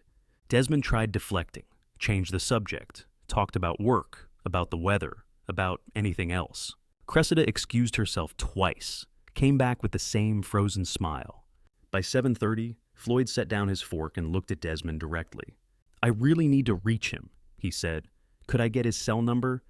"He's unavailable right now," Desmond said.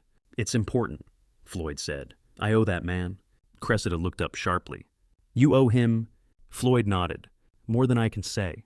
Before I tell you what Floyd said next, are you still with me? Comment A if you think this dinner gets worse, or B if you think Floyd's about to change everything. Quick note, what follows includes some recreated dialogue for storytelling impact, but the core truth of what Floyd revealed is what matters most. 8 p.m., Floyd finally explained. 2009, his commercial real estate company was facing bankruptcy. The market had crashed. Investors were pulling out. Banks were calling loans. I was working acquisitions at the time. Floyd came to me through a mutual connection, asked if I'd look at his numbers.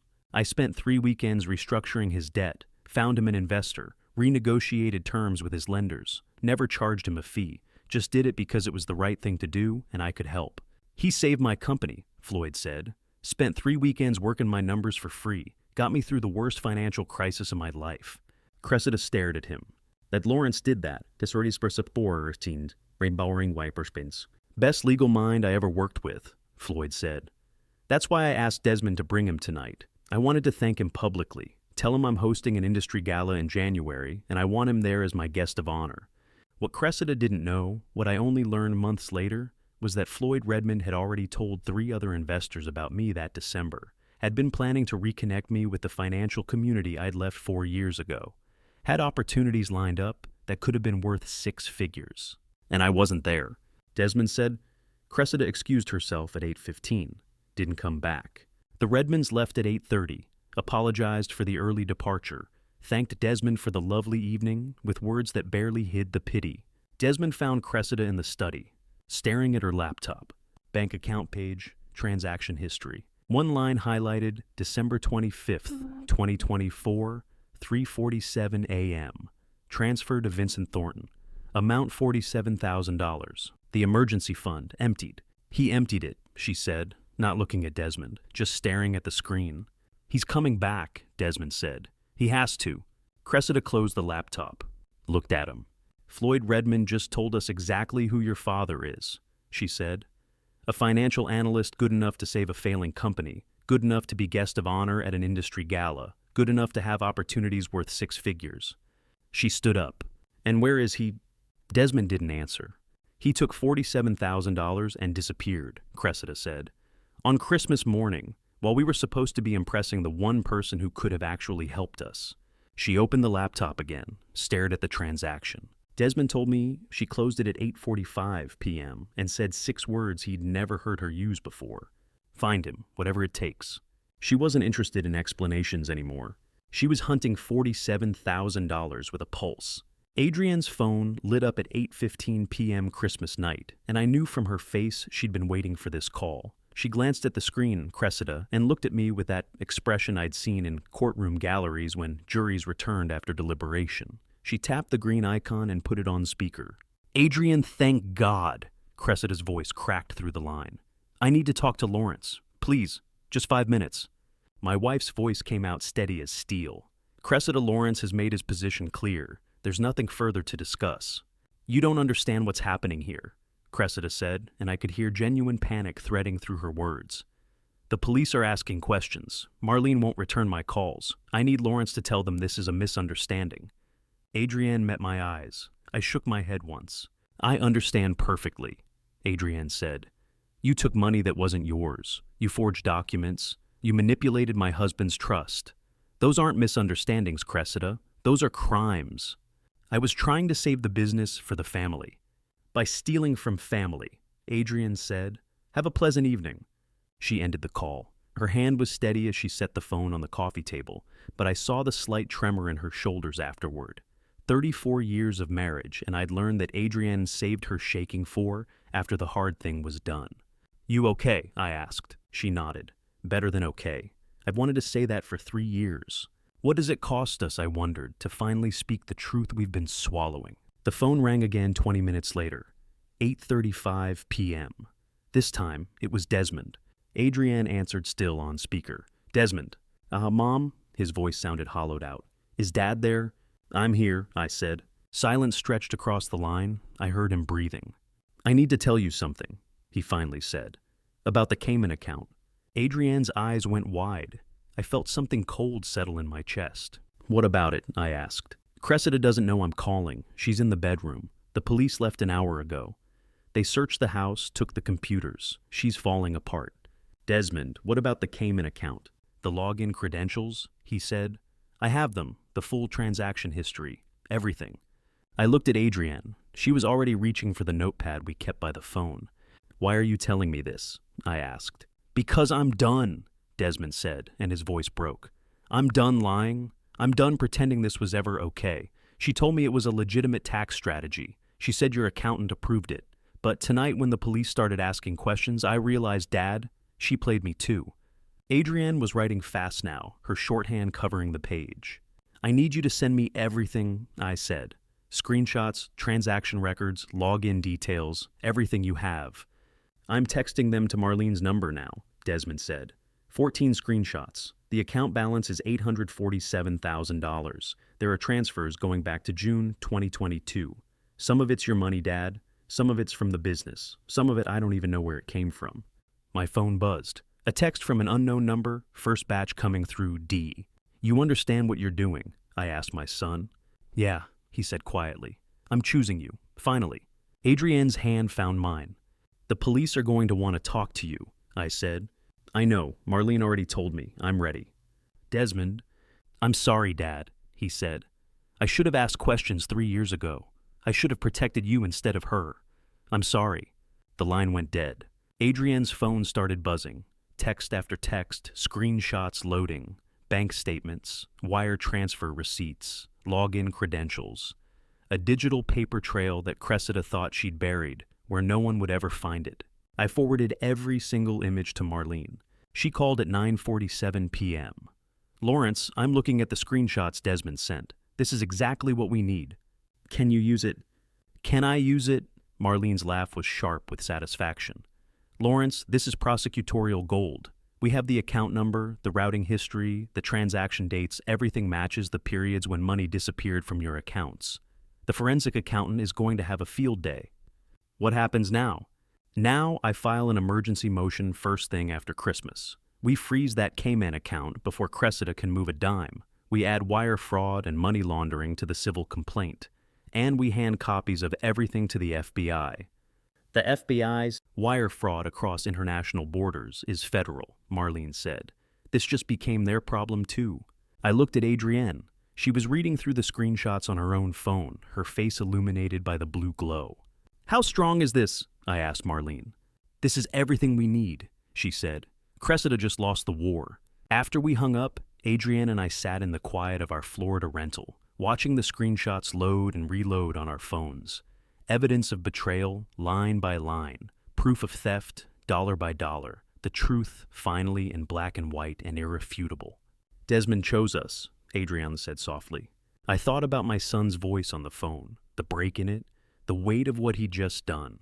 "He chose himself," I said. Finally, my phone buzzed one more time. A text from Marlene, just 4 words, "Merry Christmas, Lawrence."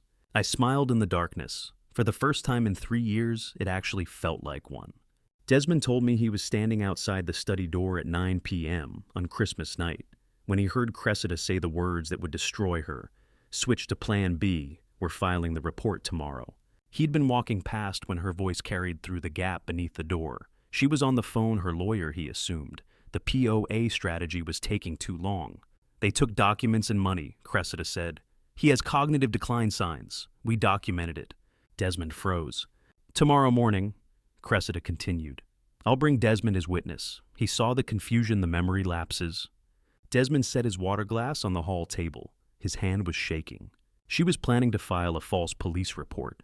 She was going to claim I'd taken assets while mentally unsound. She was going to make Desmond lie under oath.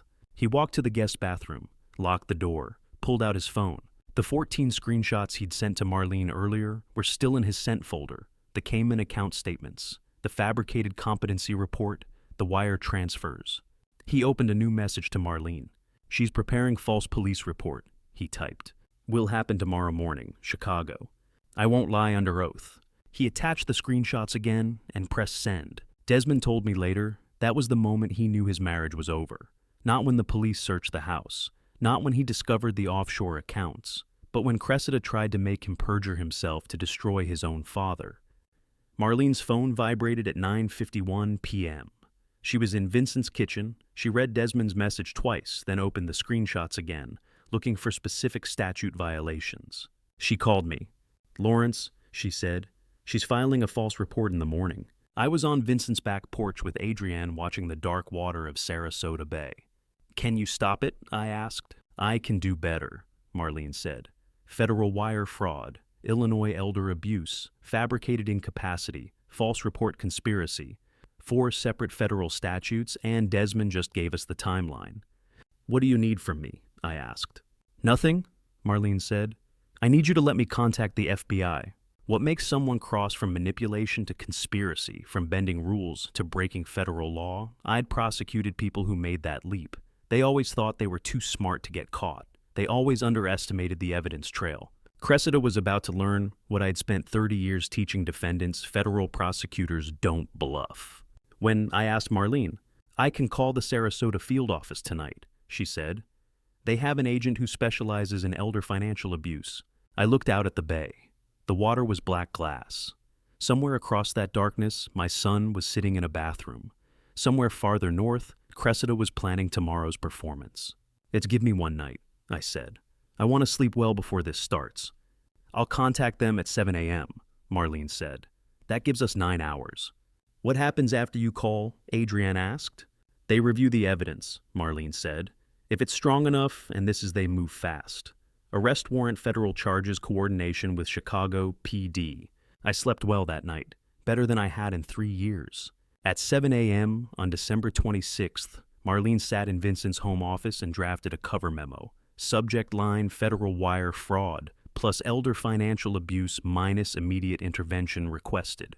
She attached the complete file, 73 pages from her private investigator, 14 screenshots from Desmond, bank records showing the Cayman LLC, the fabricated competency report, a detailed timeline of asset transfers. The recipient was Special Agent Brent Ashford of the FBI's Sarasota field office.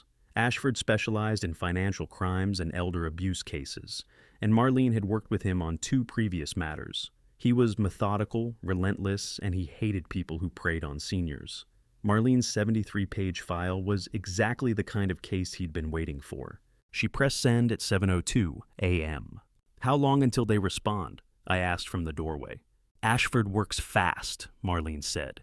"If the evidence is strong, same day." At 7:30 a.m., Chicago time, Cressida dragged Desmond to the police station. She'd rehearsed her story. Lawrence Mercer, retired federal prosecutor, exhibiting cognitive decline, assets removed without family knowledge. The desk officer took notes, asked questions, then turned to Desmond. "Mr. Mercer, can you confirm these claims about your father?" "Hindi pek bokstasis wispas tourist." Desmond sat silent. What Cressida didn't know, what she couldn't have known, was that filing a false police report creates a timestamp that proves intent, and federal prosecutors love timestamps.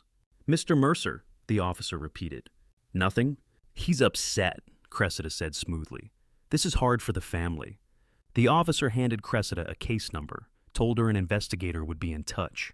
At 8:45 a.m. in Sarasota, Special Agent Brent Ashford finished reviewing Marlene's file. He'd been reading for 90 minutes. He called an assistant U.S. attorney he trusted. They talked for 12 minutes. Then Ashford pulled up a warrant template and started typing. At 9:30 a.m., Cressida walked out of the Chicago police station into winter sunshine. She had her case number. She had her story on record. She had 2 weeks before the investigation would force Lawrence to return everything. She turned to Desmond in the parking lot. 2 weeks maximum, she said. Then he has to bring it all back. "What if he doesn't?" Desmond asked quietly. "Then we'll see how confident he feels in handcuffs," Cressida said. She smiled. It was the most relaxed Desmond had seen her in days. What Cressida didn't know was that 75 minutes earlier, a federal magistrate had signed an arrest warrant with her full legal name on it. Special Agent Brent Ashford was already booking a flight to Chicago. Departure time, 2:35 p.m. Desmond told me later that when Cressida smiled at him in the parking lot that morning, she looked more confident than she had in weeks. She had no idea that in Sarasota, Ashford was already packing his briefcase. The warrant had her name on it, and he'd circled the flight time in red. Cressida had less than 5 hours of freedom left, and she was planning to celebrate with brunch. The smell of roast chicken with lemon and rosemary filled Vincent's kitchen at noon on December 26th, and for the first time in 17 years, I understood what sanctuary actually meant. Vincent stood at the stove basting the bird. Real butter, real garlic, fresh herbs. Adrienne was making mashed potatoes from scratch at the counter the old-fashioned way, with milk and butter and a hand masher. "Mom's recipe," Vincent said. "She made this every Sunday when I was growing up. Real butter, real potatoes, no shortcuts," Adrienne said. I couldn't remember the last time we'd cooked like this. 3 years of rotisserie containers had erased the memory of what peace looked like. My phone rang at 12:45, Chicago area code. Vincent turned down the stove. Adrienne set down the masher. "Oh, Lawrence Mercer," I answered. "Lawrence, it's Floyd Redmond." Floyd Redmond. Commercial real estate developer, one of the most connected businessmen in Chicago's North Side. We'd met 15 years ago through a mutual colleague when I was still practicing. He wasn't the type to make social calls. "It's Floyd," I said. "Good to hear from you." "I don't know the whole story," Floyd said. "But I know enough. Word travels in the legal community, Lawrence. If you need anything, character witness, professional statement testimony about your competency, call me. Adrienne was watching my face. In Floyd, that means more than you know, I said. The federal prosecutors take care of their own, Floyd said. Especially when someone goes after one of us with fabricated evidence. I've already sent a letter to the Illinois Bar Association regarding any attorney who participated in forging medical documents. After we hung up, I realized I'd been bracing for isolation, for professional reputation destroyed, for colleagues turning away. Instead, Floyd Redmond had just offered to go on record. Who was that? Adrienne asked. An ally, I said. We ate lunch at 1 p.m. on Vincent's back porch. Roast chicken carved at the table, buttered potatoes with chives, garden salad, California white wine. The sun was warm. The bay was blue glass. Adrienne sat across from me with her phone face up, but silent first time. In weeks she hadn't kept it face down and vibrating. Do you regret anything? Adrienne asked me. I thought about the 3 years we'd spent swallowing our anger, about the money Cressida had stolen while we pretended not to notice. I regret letting it last too long, I said. Marlene set down her wine glass. You left when you were ready. That's what matters. We should have left in 2023, Adrienne said quietly. Maybe, I said. But we left when we could prove it. That's better. Sanctuary isn't a place, it's the 30 minutes before the storm. When you finally understand, you've built something strong enough to withstand it. Vincent's phone vibrated at 1:35. He glanced at the screen, a contact at the Tampa rental desk he'd asked to watch for arrivals. His expression shifted. Someone just arrived at Tampa Airport, he said. Marlene was already opening her laptop. Cressida, I said. Vincent nodded. Rental car desk. Headed this way. How long? Marlene asked. 30 minutes, Vincent said. Maybe less. Adrienne's hand found mine under the table. Let her come, Marlene said. We're ready. I felt strangely calm. 3 years of running scenarios in my head, what I'd say when we finally confronted each other, how I'd respond to her accusations. Now, the moment was 30 minutes away, and all I felt was ready. We cleared the lunch dishes. Vincent made coffee. Marlene set up her laptop for a video call. Adrienne went to the guest room and came back with her smartwatch.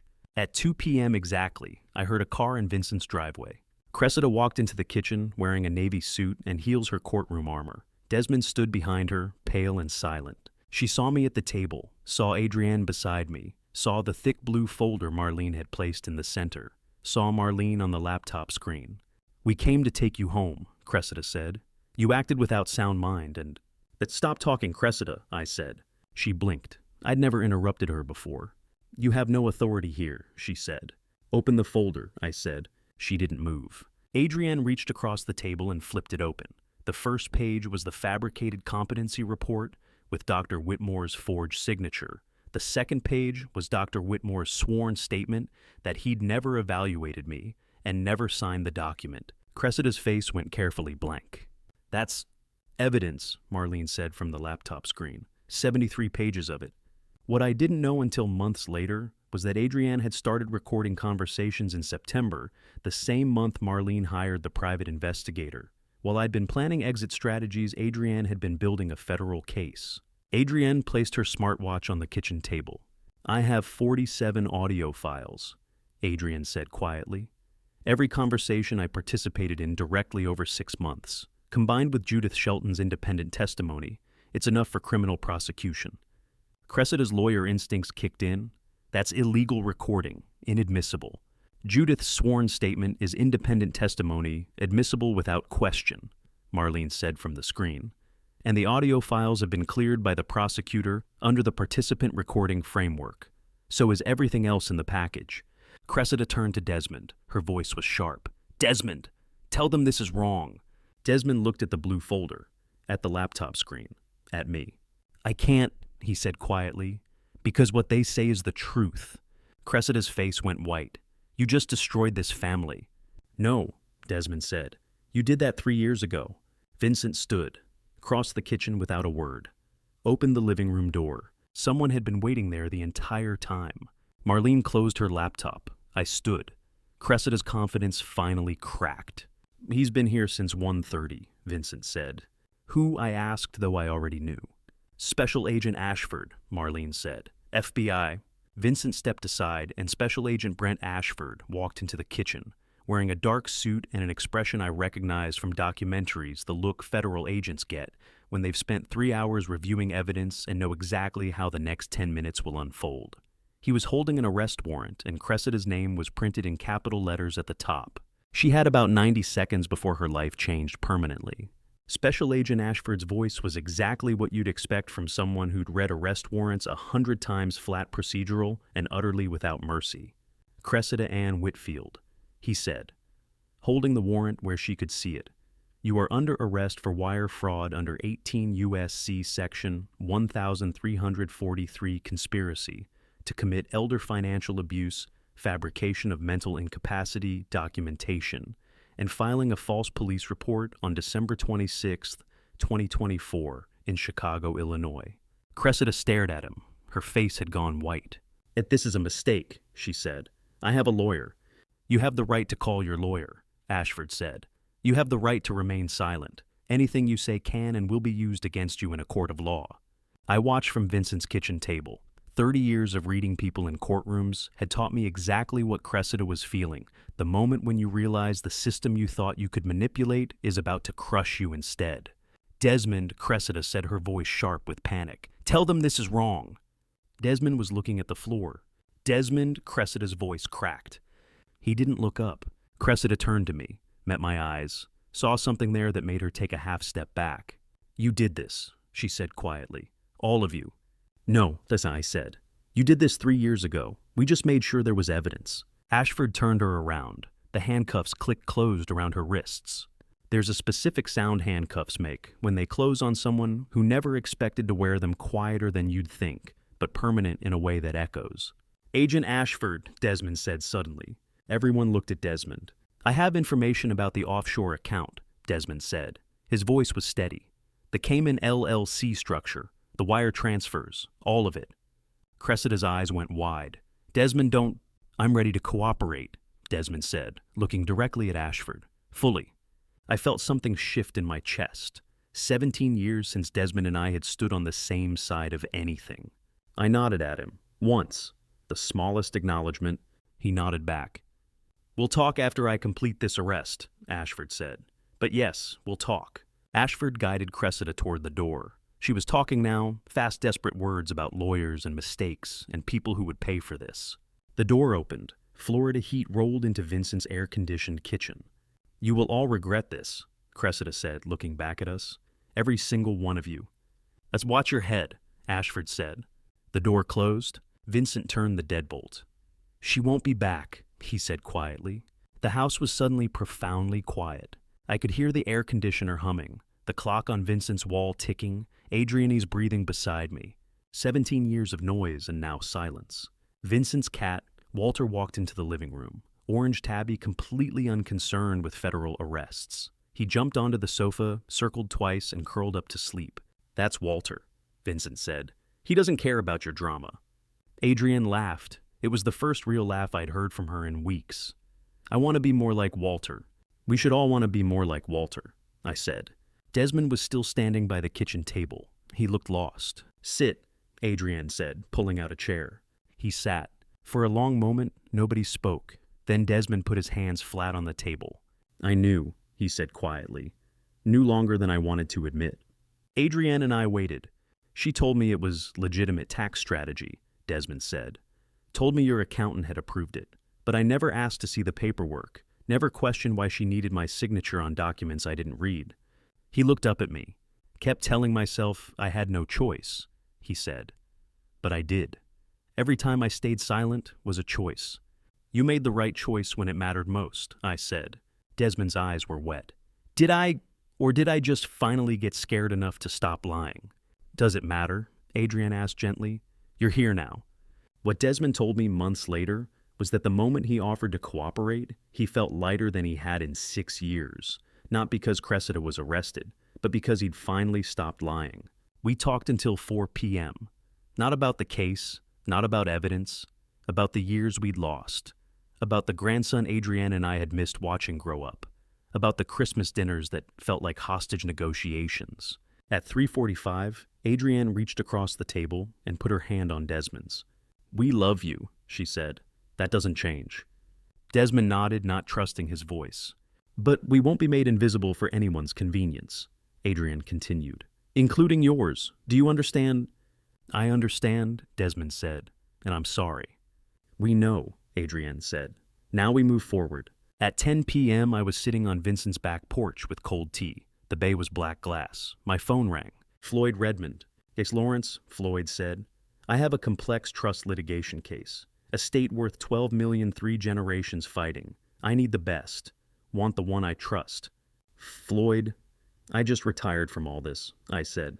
I know, but you're going to want to hear this. The person behind that Cayman LLC, it's not just Cressida. That's why FBI has federal jurisdiction instead of just Illinois state charges. I sat up straighter. What do you mean? I asked. Your case might be more complex than you think, Floyd said. The LLC has another registered officer, someone with financial expertise who knew exactly how to structure offshore accounts to avoid detection. Who FBI hasn't confirmed yet, Floyd said. But Lawrence, when they do, you're going to want legal representation who understands complex financial fraud.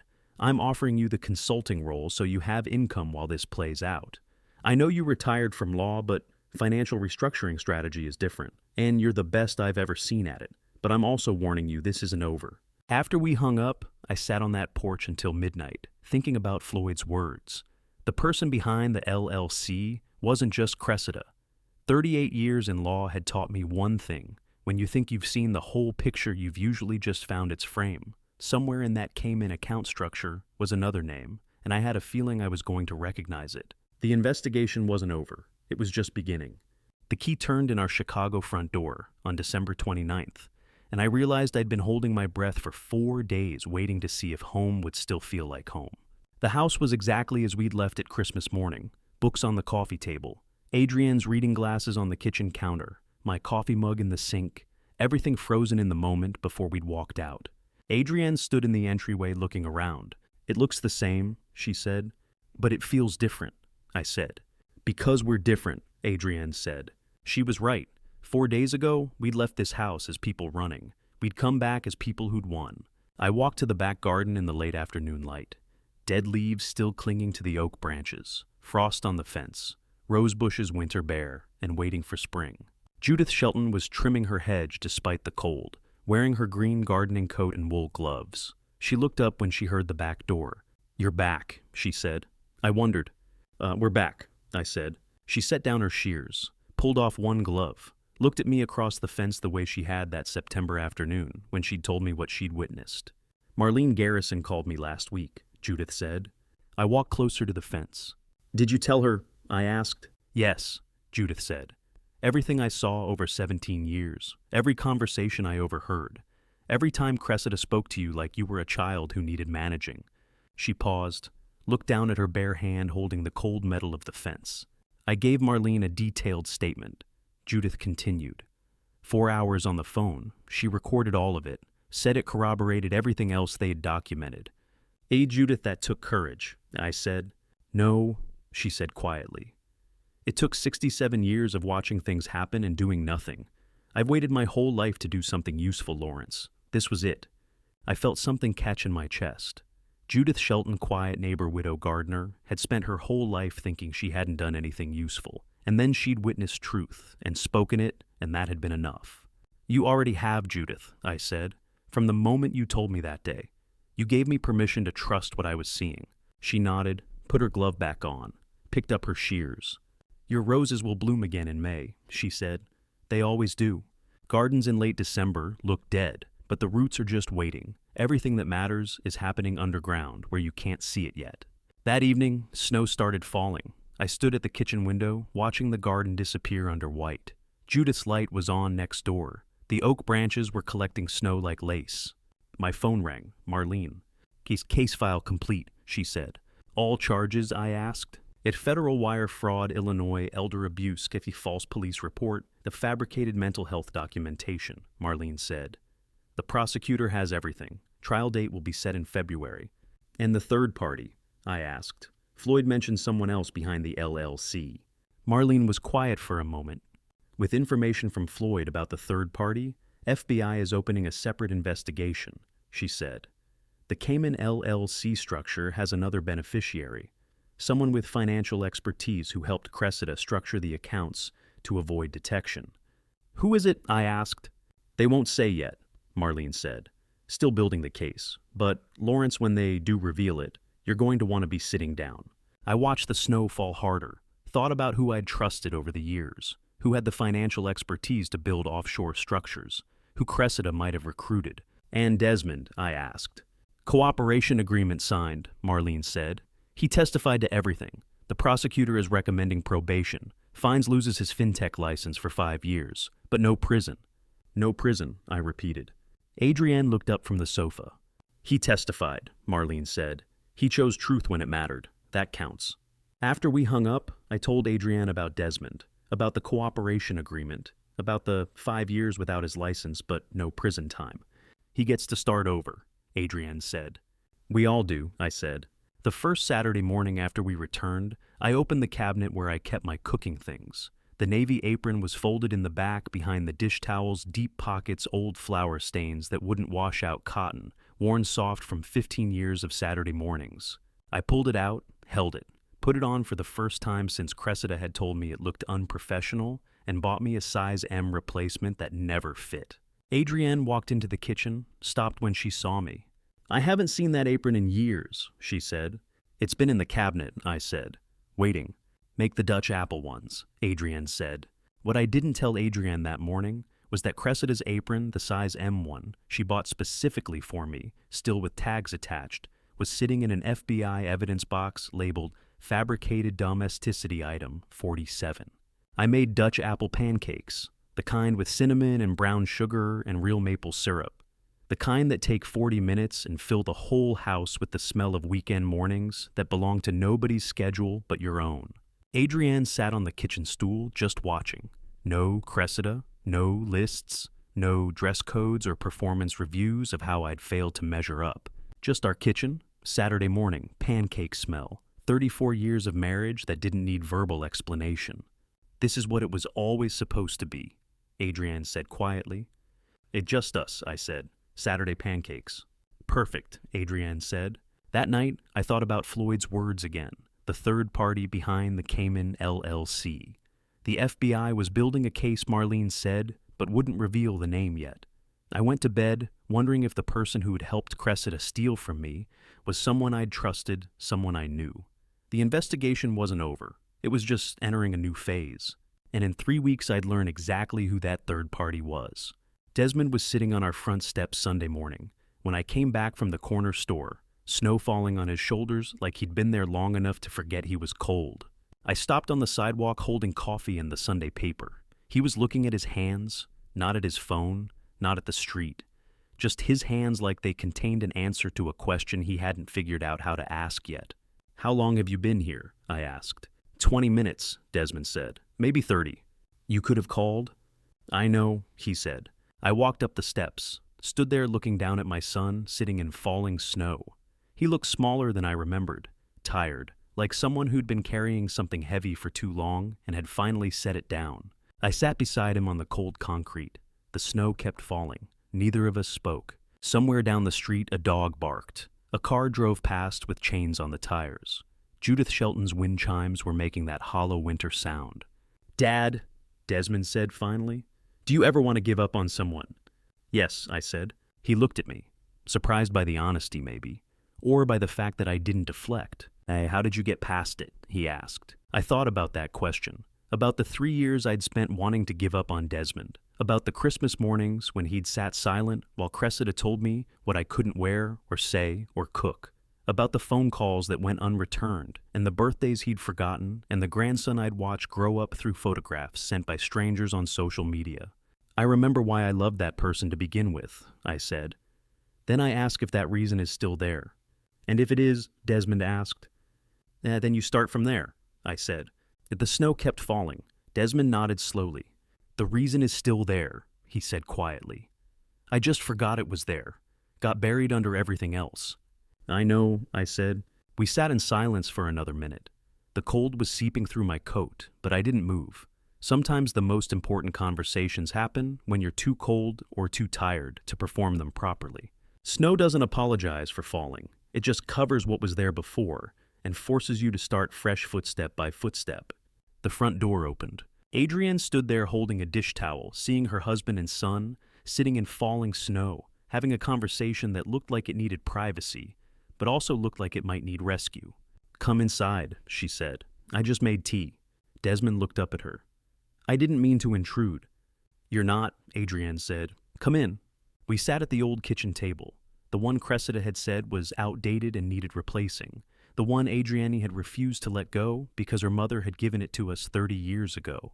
3 people, 3 cups of tea, the snow falling outside the window. We talked for 45 minutes. The tea went cold, but nobody moved to reheat it. First real family conversation in 2 years. No agenda, no performance, no one to impress. Desmond told us about the cooperation agreement, about the probation terms and the fines, and losing his fintech license for 5 years, about having to find a new career at 42 and not knowing where to start.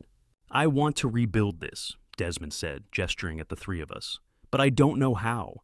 "One Sunday at a time," I said. "No lists," Adrienne said. "No expectations, just show up." Desmond nodded. "I can do that."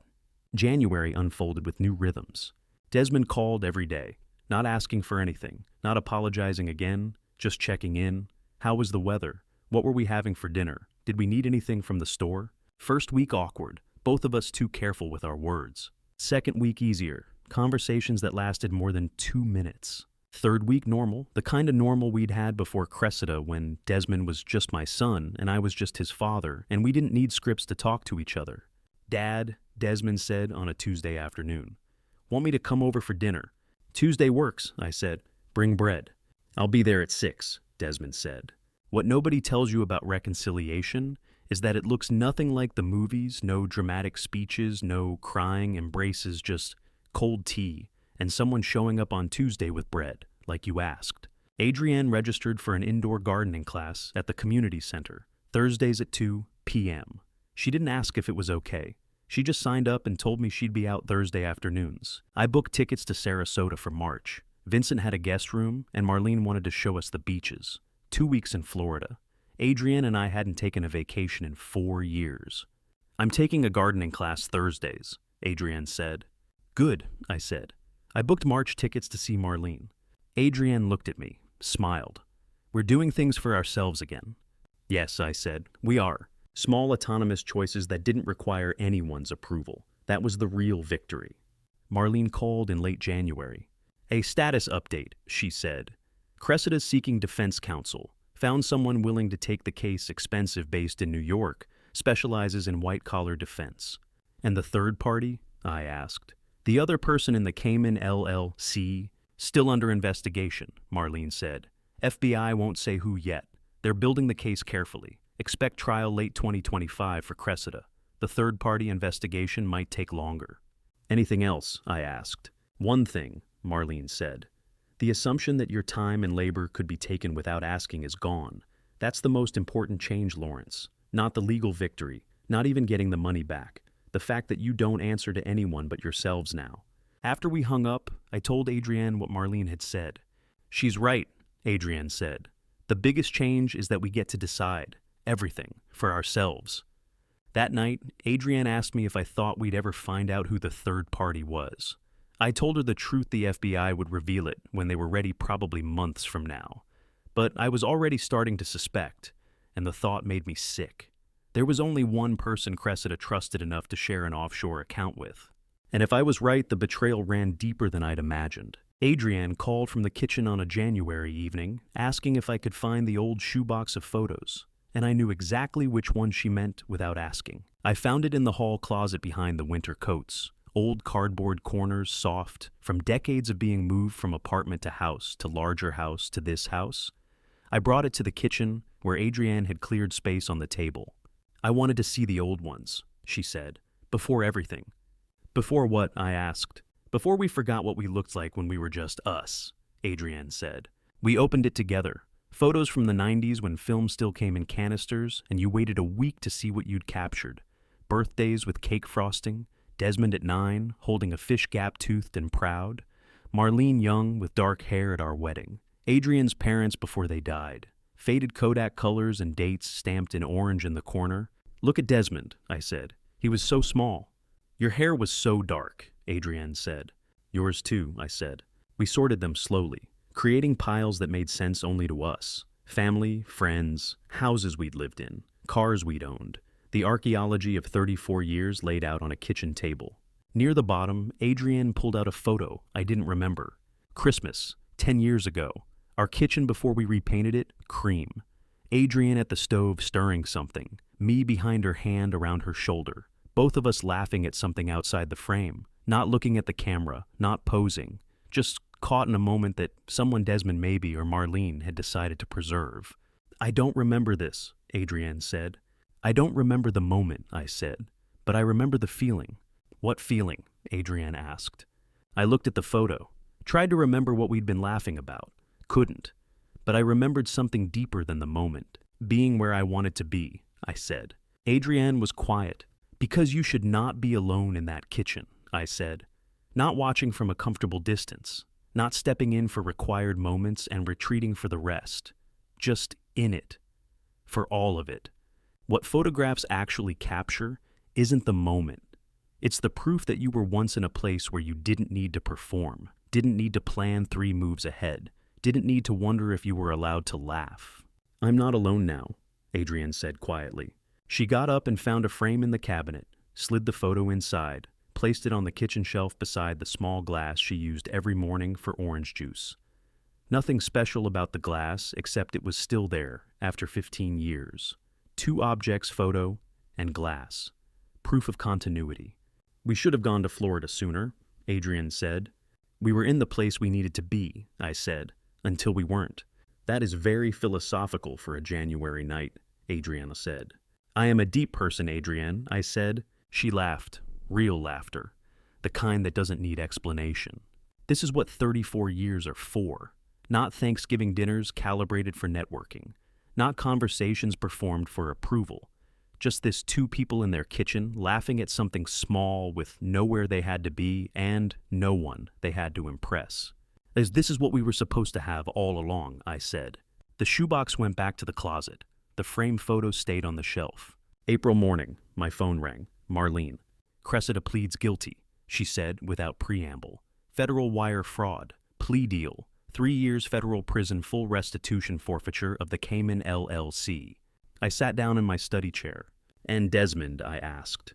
3 years probation, $50,000 fine, loses fintech license for 5 years, but no prison.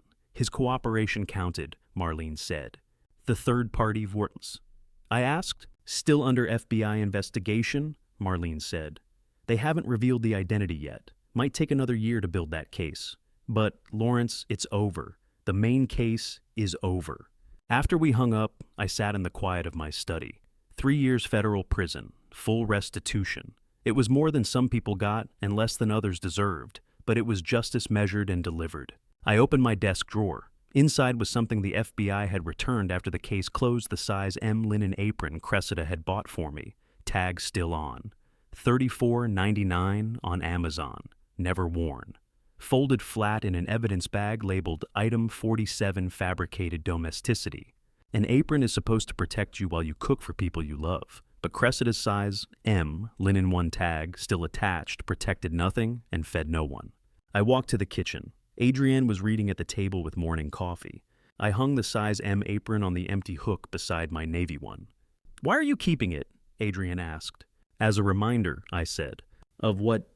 "That some people want to control your kitchen," I said, "and some people just want to be in it with you." Adrienne looked at the 2 aprons hanging side by side. One navy worn soft from 15 years of Saturday pancakes, pockets full of old receipts and a broken pencil. The other, striped linen size M tag, still on, never worn. "Sometimes the most important evidence is an apron that was never worn," I said. 2 aprons hang side by side in our kitchen now. I look at them every morning when I make coffee. The navy one knows what butter smells like and how flour feels between your fingers and the weight of a good cast iron pan. The size M1 knows only the inside of a desk drawer and an FBI evidence box. Perhaps in 34 years of marriage, the most important lesson is that some people want to control your kitchen and some people just want to be in it with you. I know which apron I'll be wearing next Saturday. And to you listening to my story, remember this. Sometimes the hardest battles aren't against strangers, but against the people sitting at your own table. Looking back, I made one critical mistake. I waited too long. I saw the signs of family betrayal for 3 years and told myself it would get better. I convinced myself that keeping the peace mattered more than protecting myself. Don't make my mistake. When you recognize family betrayal, when someone you trusted starts treating you like an asset instead of a person, act. Don't wait. Here's what I learned. Your time and your dignity are not negotiable. Not for peace, not for family harmony, not for anyone. When family betrayal happens, it's not about revenge. It's about reclaiming what was always yours. Your autonomy, your right to say no, your right to be present in your own kitchen without asking permission. I believe God put me through this to teach me something I'd forgotten. Love doesn't control it. Liberates.